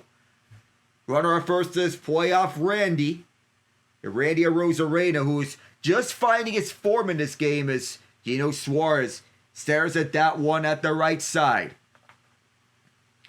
Arozarena at first. He's always a threat to steal bases. He doesn't go there. Suarez gets out the way that time. 97 miles an hour on the fastball. And Varland acquired at the deadline from the Minnesota Twins. 2-1 count. Here's the pitch. Suarez doesn't offer on the knuckle curve. 3-1 count for Varland. And we wonder if the bullpen's question marks pop up here. Though Varland was a high leverage arm with the Twins. Part of that generational bullpen. 3-1 pitch. Count is full now on the knuckle curve. It was down the middle and Suarez did not offer at it. Fans on their feet now waving their towels. Suarez 0 for 1, but he walked on his previous plate appearance. It's his third go around here. The payoff. And Suarez chops one into right. Fair to the corner. Arozarena to third. He's being waved home. The plate. Not in time. And Arozarena scores. And it's a 3-run game.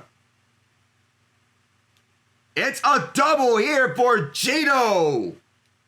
On the game after he hit the grand slam, he is delivered on a 2-out count. Arozarena got a good jump on it, went early, and the throw was offline, no chance for it to be playable. Guerrero threw late as Arozarena got a good jump, and an excellent job as Suarez stumbled once. He stumbled, it's a single, he stumbled, so he had to go back to first base. And J.P. Crawford stares at a knuckle curve. It's a single that drives home Arozarena from first to home. But it could have been a double had Suarez not stumbled past the first base bag. Crawford doesn't go as this went downstairs on a changeup. Barwin wearing number 77. The Blue Jays bullpen this series with an ERA of .688 and allowing 6 home runs. That's outside of the fastball, and it looks like the door is open up for the Mariners to take advantage of. The Blue Jays led 5-0 and had 3 straight inning-ending double plays. The 2-1. Grounded foul. 98 on the fastball. What was a 5-0 lead is now a 3-run lead. And what the Mariners have to do is shut down the Blue Jays order. 2-2 count. Fans on their feet wanting to see the last out. Inside, and that puts the count full again. And if Barwin can't get out of this inning, there's likely going to be a mound visit. He can't get out of this batting order. Then we'll see another one. Runner takes off. Swing and a miss. Barwin can exhale as Crawford chased the ball going downstairs. The Mariners get 2. And they are right back in it. There's life.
Seattle's bullpen taking care of the job now.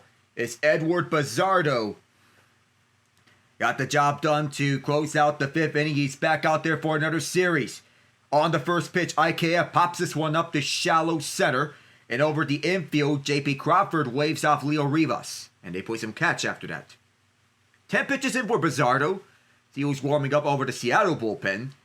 But this bullpen has been stepping up when it matters the most between Bazardo, Gabe Spire, Matt Brash, and Senor Smoke, Andres Munoz.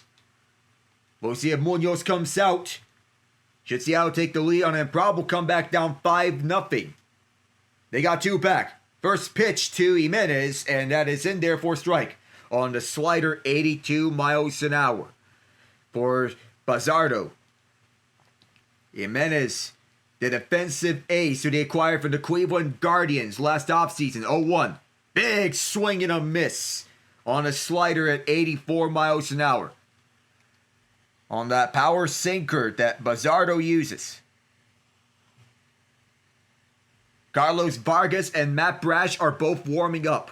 They're both ready in case they need to go out at any moment. The 0-2. Swing and a miss, and Jimenez will sit down. Normally the 7 through 9 hitters have been lights on this ALCS, but in this game it's been the 6 through 8 hitters. That being Clement, Barger, and IKF. But IKF and Jimenez will sit down here in this sequence. Now it's back to the top of the order with George Springer, the former Houston Astro, turned Toronto Blue Jay. The first pitch of Springer is fouled right. The more he goes on, the more he's feeling relaxed over at the plate after that first plate appearance where he fell twice after on foul balls. That first at-bat lasted 9 pitches for Springer. The 0-1 puts it on the ground to Suarez. He'll make the throw all the way to first base to Naylor. And the 2 former Diamondbacks combine to get the last out. Let's stretch. The 7th inning is up next.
pretty fun one here in Toronto.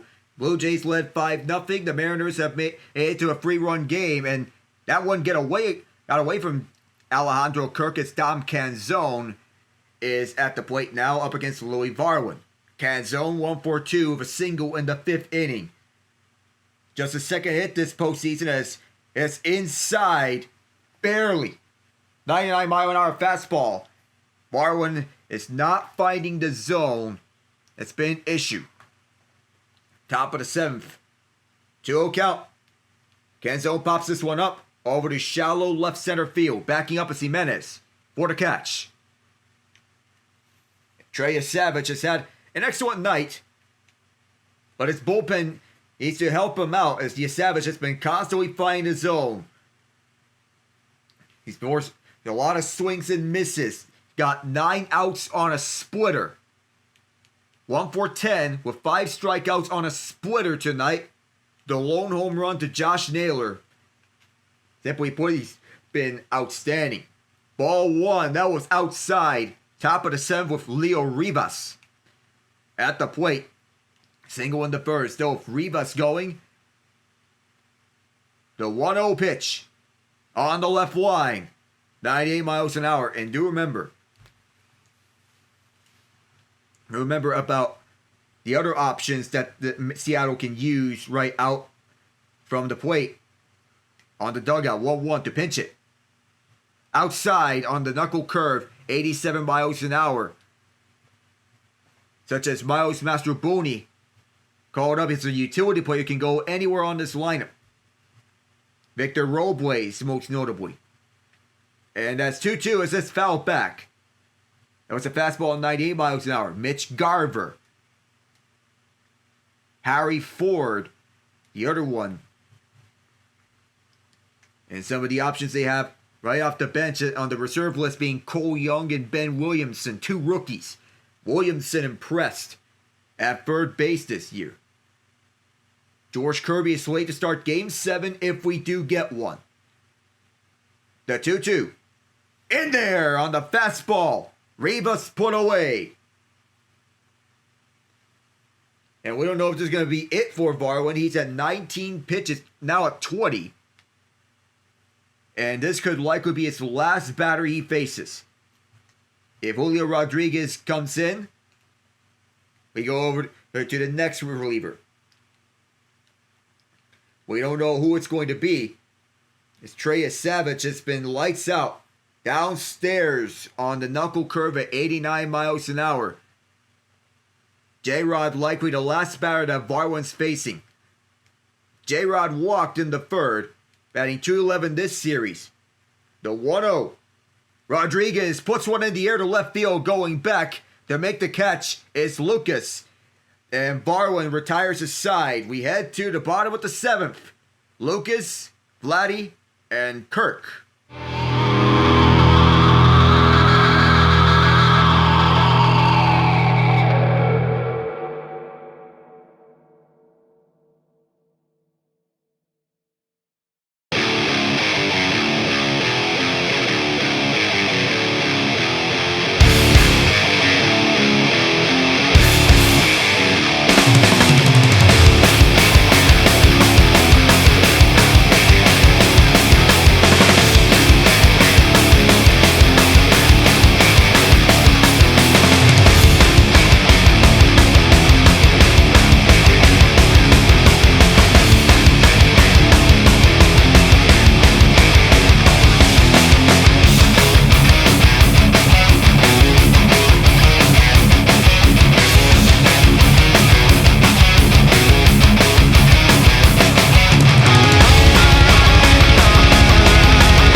Bottom of the 7th, it's a 5-2 lead for the Toronto Blue Jays.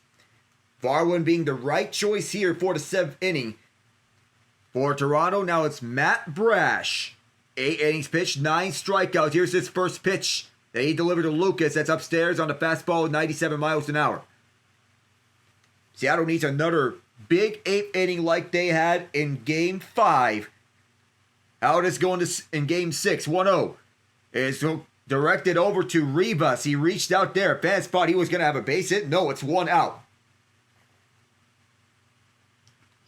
Rivas jumped onto it. Good defensive awareness by Rivas.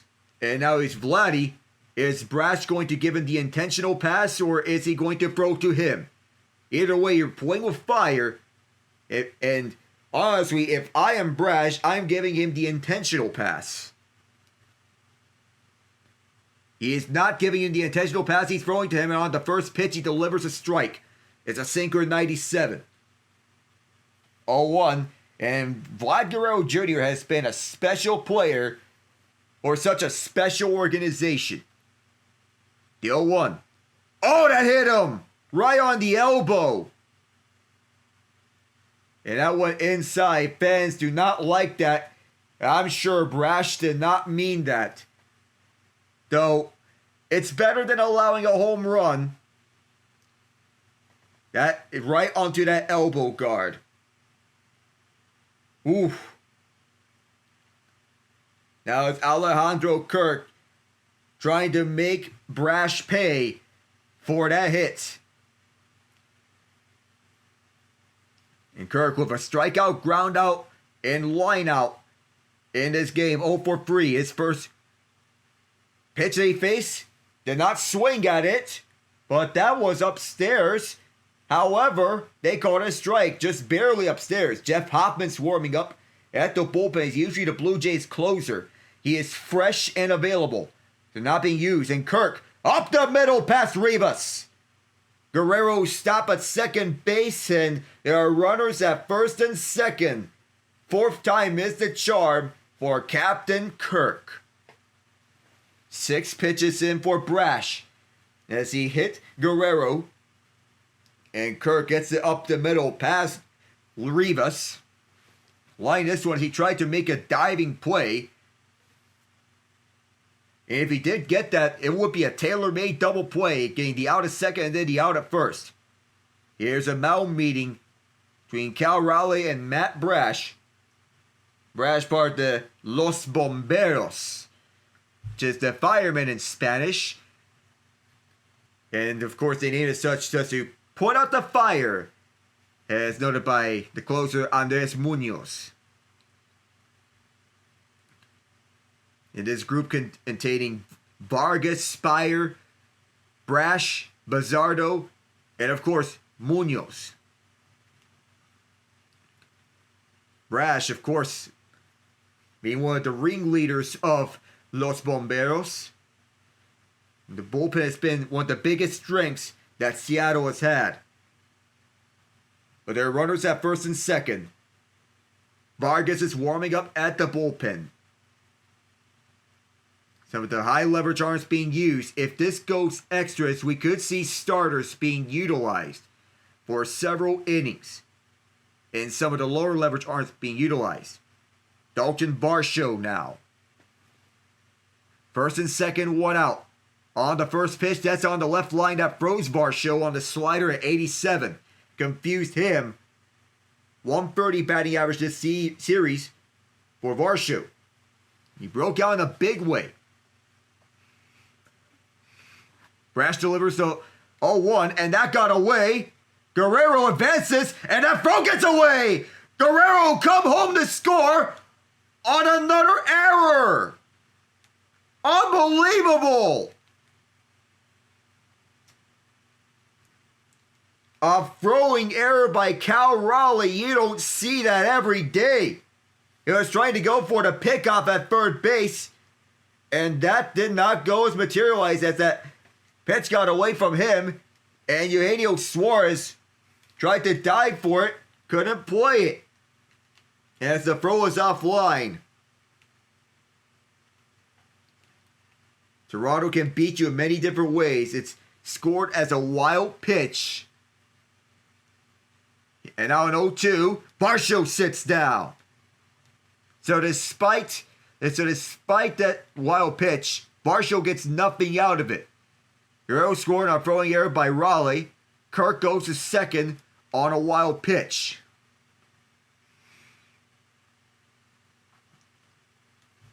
Ernie Clement not getting put on here.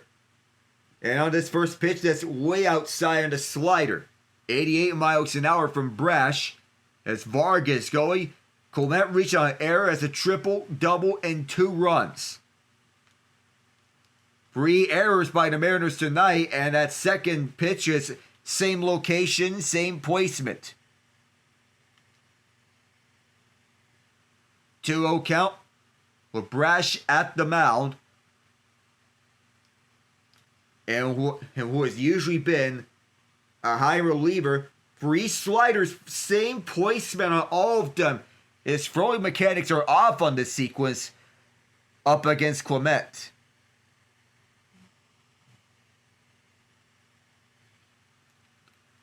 And Cal Raleigh has not been his usual self in this inning. At least defensively. And now the 3-0. Ball 4 called. It was on a slider that looked to be on the right line, but it looks like a lot of these calls have been missed. That was on the right line inside the zone.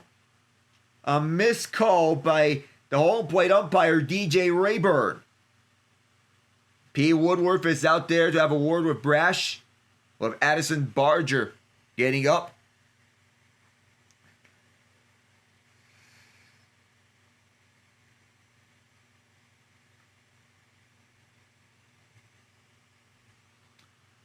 The Jays are flexing their lineup all around, their might.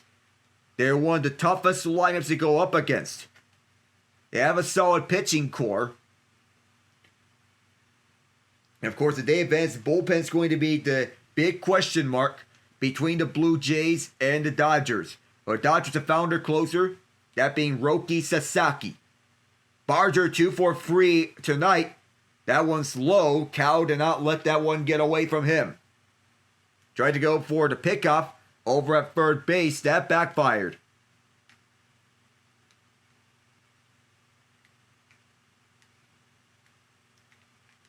The horn doesn't sound. It's 1-0 to Barger on Brash's 15th pitch. A changeup. Oh my goodness. It looks like Brash is running out of gas. And it looked like Brash got the word that this will be the last batter he is facing. So regardless, Vargas is going to go on the next one. Strike 1 down the middle on the slider.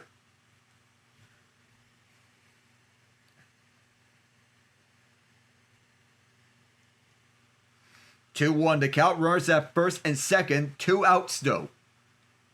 The pitch is downstairs on a changeup, and Barger is threatening to reach base.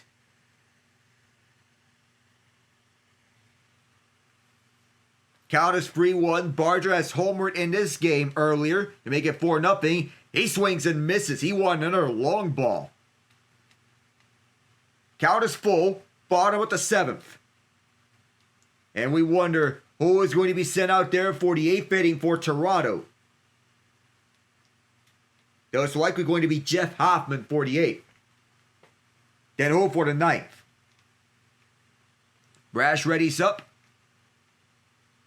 As he gets himself set, he looks at second and delivers a payoff. Bases are loaded. And that might be it for Brash. So looking at that Mariners bullpen, Vargas still warming up. And with the bases loaded, as Brash could not find his command, it is IKF who is stepping up onto the plate. And we have a pinch runner for Addison Barger. That is Miles Straw, who is coming in his place. Usually playing left field. The Straw is in Barger's place. Brash is still on.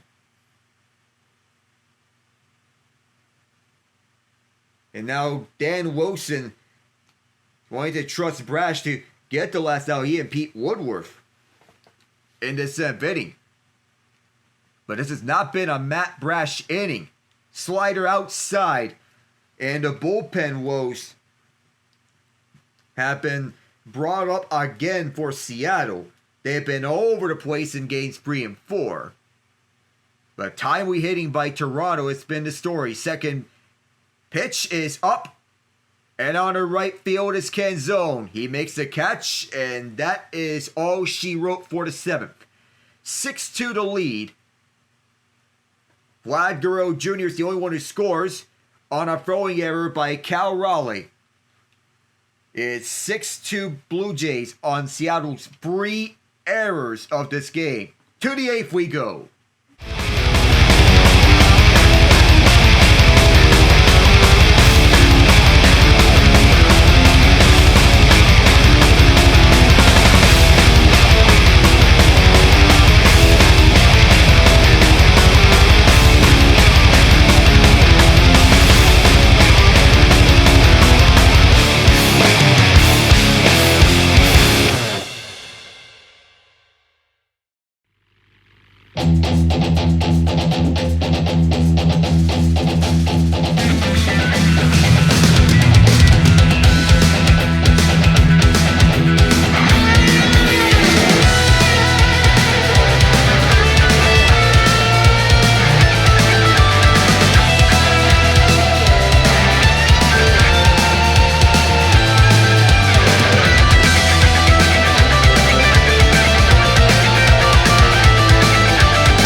If we do get tomorrow, it'll be 7 o'clock Eastern to start time for Game 7 between the Mariners and Blue Jays. We're on to the 8th inning. The Mariners have committed 3 errors in this match. It has not been a good outing for Seattle tonight. Top of the 8th inning, here we go with Jeff Hoffman at the plate. Inside for Cal. And the story of Game 5 has been the 8th inning for Seattle. Hoffman has recorded 33 saves on the year, but an ERA of 4.37. In the zone, 95 miles an hour. So Hoffman, even though he's wrapped up several innings, he can be prone to heart attacks for Toronto. This is a home run hitter that he is facing in Cal Raleigh, the 1-1. And Raleigh fouls this one on a splitter, 88 miles an hour. Though John Schneider still feels confident in Jeff Hoffman to get the job done.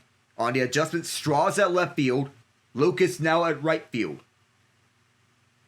1-2 is to count. Hoffman 3 pitches in.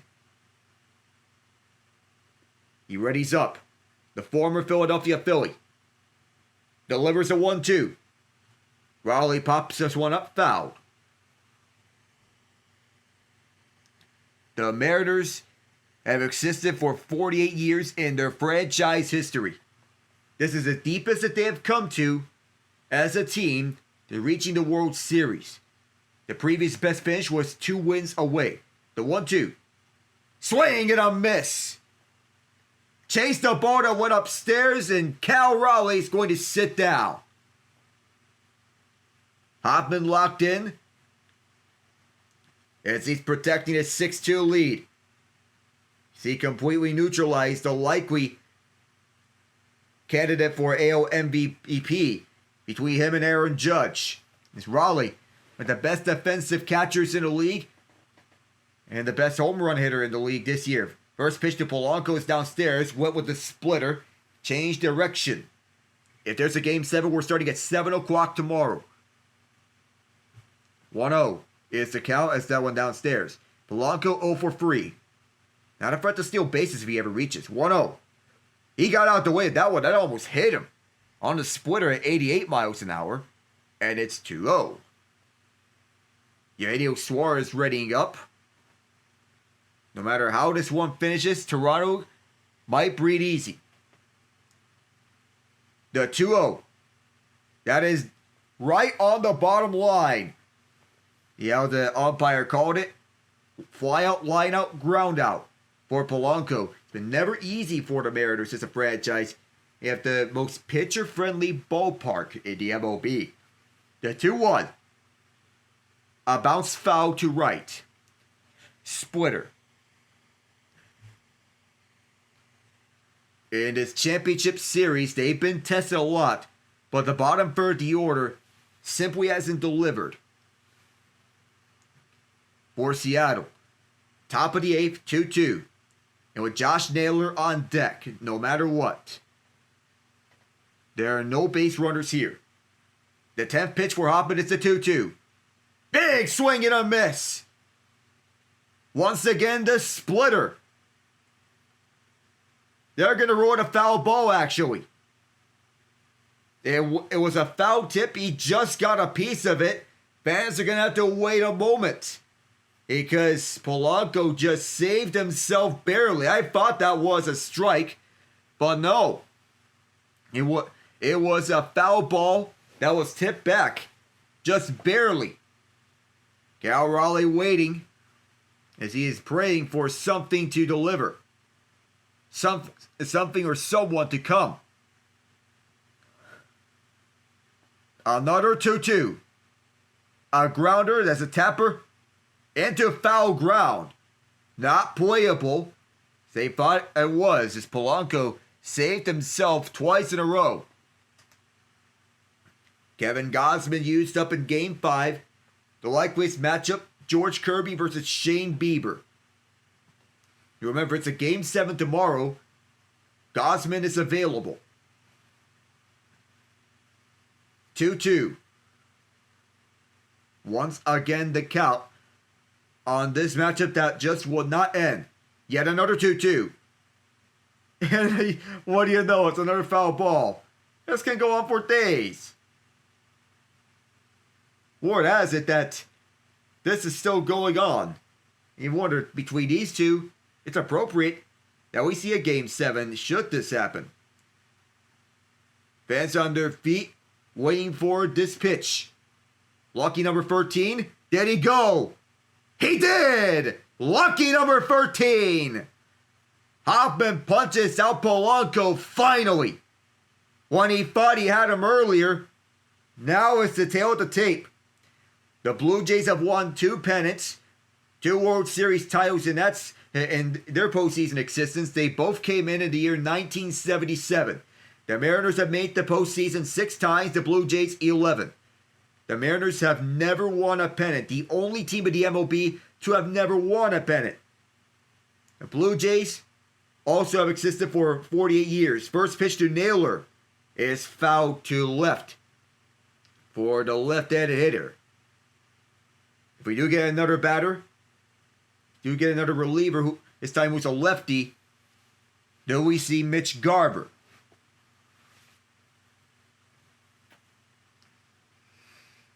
Or do we see Leo Rivas? The 0-1.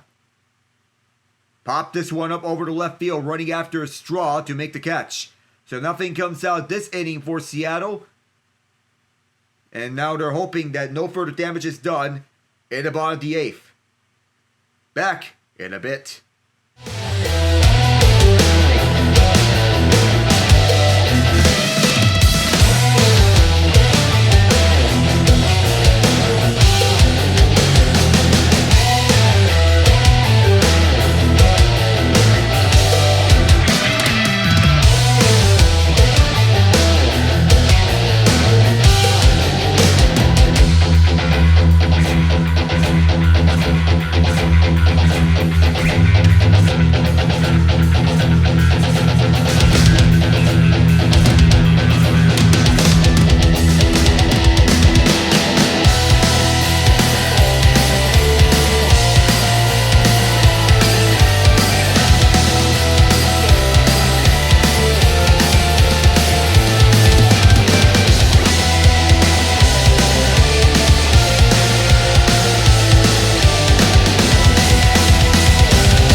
Vargas now on the mound here for Seattle. Bottom of the 8th inning up against Andres Jimenez, and throws a off pitch on a sinker. Not even close to the zone. 3 strikeouts in 5 innings pitched this postseason, including the Game 5 Classic for Vargas. Second pitch is a swing and a miss that went upstairs. He switched to the cutter this time, 97 miles an hour. 2 strikeouts and a ground out for Jimenez, their defensive ace. Taking care of the infield up the middle. Jimenez pops one up over the shallow left. Arozarena will catch it. 1 away. Toronto did their damage in the early goings of this game, holding on to this lead, 6-2. They led 5-0. Seattle got 2 runs back, but only 2. And Toronto and all of Canada wanting to see their team go to the World Series for the first time since Joe Carter touched them all. George Springer, oh my goodness, he had to get out of the way of that one. He had to lean back and he fell again. Fans are obviously displeased with that pitch going right towards his head after he was hit by a fastball that went to his right knee. And fans, and they're wondering, why? Why this? Just why you're doing this? He got out of the way of that one, and even the players are upset. Come on, man. I know it's not intentional, but come on. The 1-0. Top right corner. Did not go at it.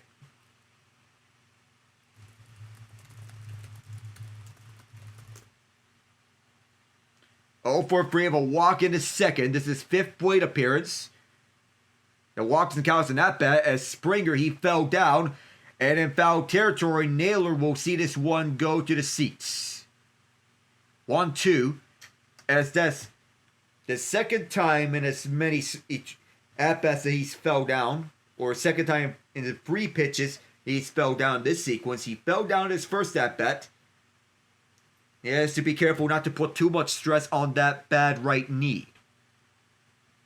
If he reaches, you put in a pinch runner. You put in Loperfido or anyone else. The 1-2. Swing and a miss. And Springer walking gingerly to his dugout, going after a 100-mile-an-hour fastball. And the tail of the tape has been the costly errors for Seattle. 3 of them. 2 of them fielding errors. And another one a throwing error that followed a wild pitch. It has directly impacted the score. First pitch to Lucas is a swing and a miss on a sinker at 100 miles an hour.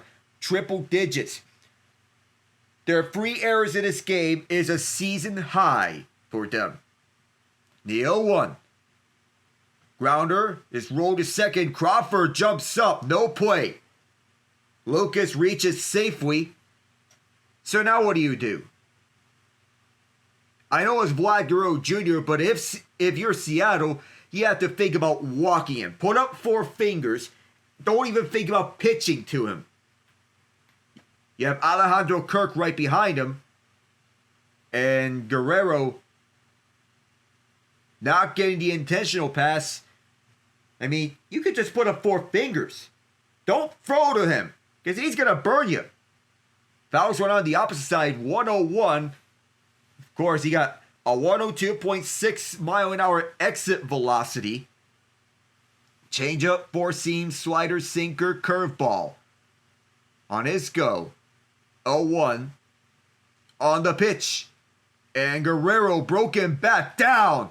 This could be for extra bases for Lucas. He's going to be held at second base. He thought about going to third, but Arena picked it up on a liner to left field on a broken bat.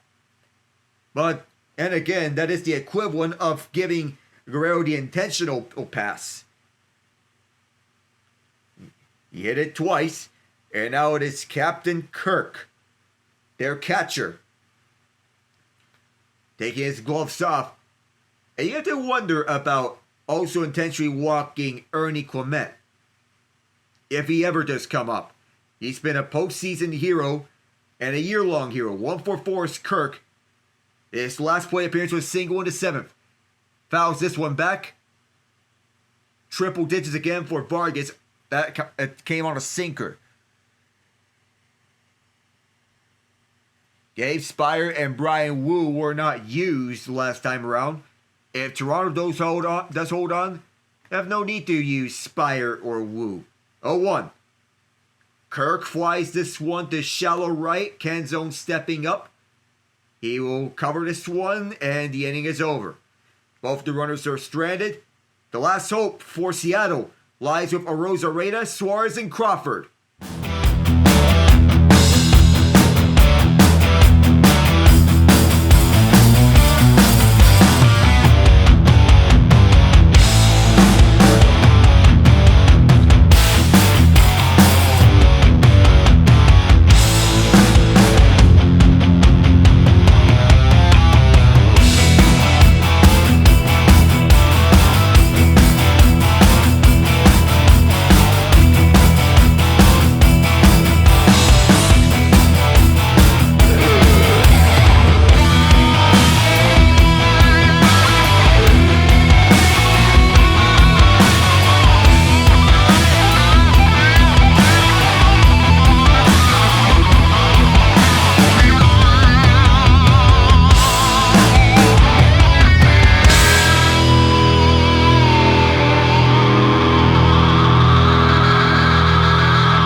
Not a safe situation, but they're taking no chances here, are the Blue Jays. They already used up Jeff Hoffman. Or already they're keeping Jeff Hoffman out there on the mound. Chance for 6 outs here. Top of the ninth as a Rosarena went on one. It's 0-1. 16 pitches for Hoffman. It's a Rosarena. 2 for 3. Has 2 singles and a run. Postseason batting average 186. Playoff Randy, will he show up again? Upstairs, it is 1-1 the count. And after Rosarena is Eugenio Suarez. On deck as he is on the 6th spot. And then J.P. Crawford at the 7th spot. The 1-1. Swing and a miss. Came back with a slider in which a Rosarena went on. He was a Rosarena was a trade deadline acquisition last year from the Tampa Bay Rays. They were in the midst of a fire sale last year. The 1-2. Punched him out on a slider. Back-to-back sliders. Back-to-back swings and misses. A Rosarena sits down. And now here comes Eugenio Suarez. Max Scherzer, Mad Max. Wanting to go back to the World Series for the 3rd time in his career. Did that with the Washington Nationals in 2019. And the Texas Rangers 2 years ago. The first pitch, Suarez, wild swing and a miss on a slider, 86. The bullpen, which has been a major question mark, has shown out here. Aside from Louis Varland early, he bounced back as this ball was pitched outside the slider. Chance for a 6-out end of the game. Not a save situation, but Jeff Hoffman can go extra innings if needed. He is fresh. The 1-1 spiked on the splitter. Hoffman getting up and readying himself for the 2-1 pitch. Getting himself ready still as Gino is at the plate for the 2-1. Swing and a miss. Once again, this slider, which Hoffman has liked to use on his pitches. Shane Bieber getting ready for Game 7 tomorrow if Toronto holds on. Fouls this one back. It did not get to Kirk's glove. 24 pitches for Hoffman so far. George Kirby is the starter in case we get to a Game 7, which is likely going to be the case. Everyone on their feet. There is no occupied seat here at Rogers Center. The 2-2. Did he go? No. It is downstairs on a splitter. Did not even go all the way of his swing. Count is full now. And you're hoping, if you're Toronto, that Hoffman can finish the job. Crawford on deck. Payoff. 2 out. On the swing and miss, Hoffman's got 4 Ks.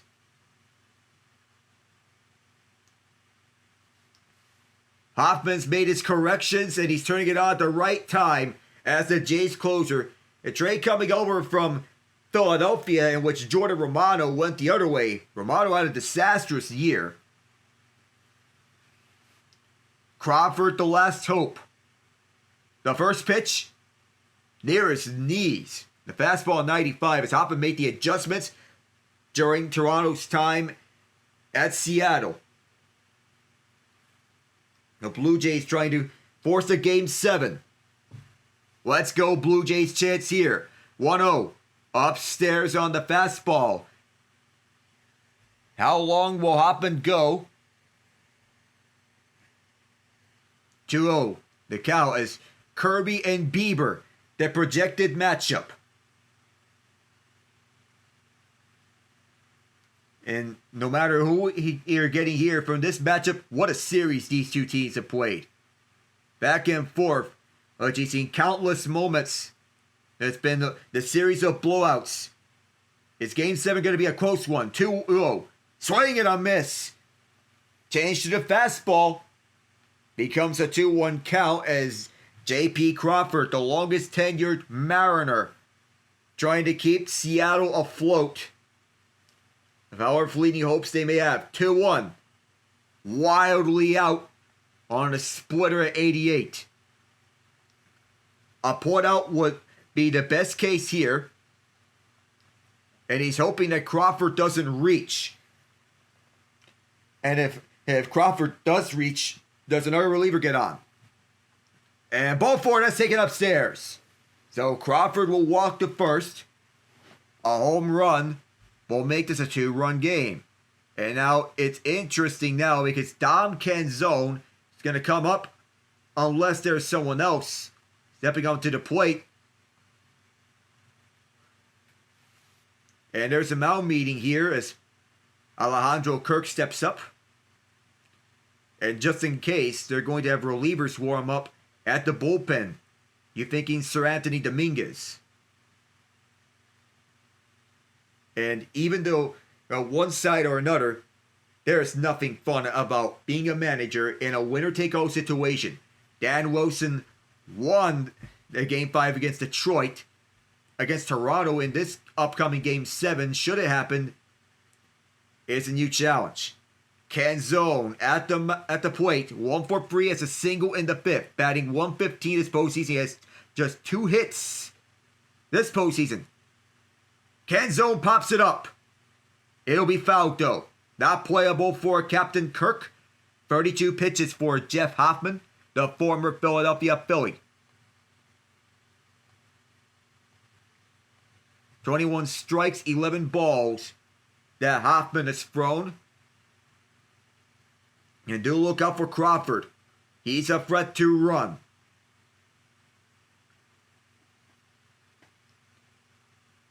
The 0-1. And that was Wiley out. Crawford will go to second on the fielder's indifference. There's a no throw from Kirk. Fielder's indifference. 1 ball, 1 strike. What a game that Yesavage has put up. The Dodgers are well rested, but there's also the rest versus rust factor here. 1-1. Fouled off of himself. Count is now 1-2. The next pitch is going to be Hoffman's 35th. And the fans on their feet, anticipating a Game 7, waving their rally towels, which are royal blue. As blue as the Toronto Maple Leafs, which are also royal blue on their color.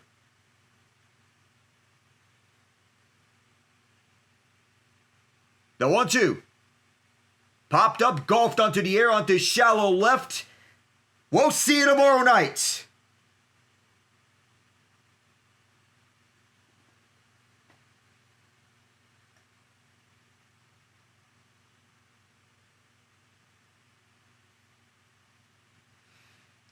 The dangerous omen for the Blue Jays is that despite the home team being 30-29 all-time in Game 7, the home team has lost 7 of their last 8.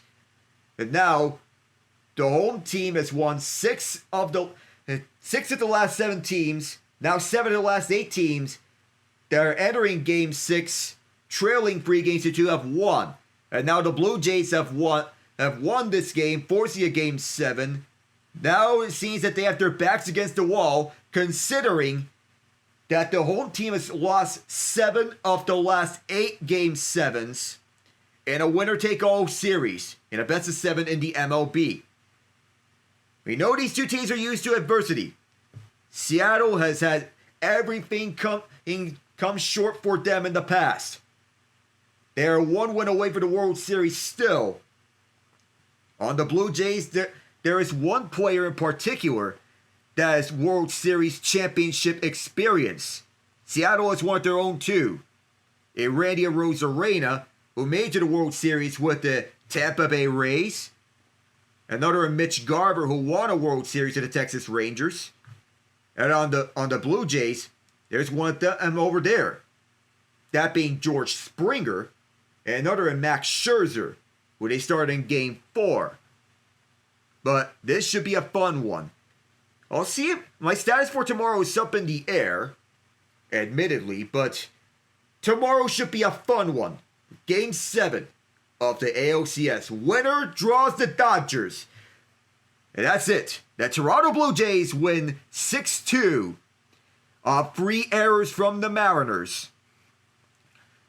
His 2 home runs, one from Addison Barger, the other from Vlad Guerrero Jr. And that will do it for the night at Rogers Center.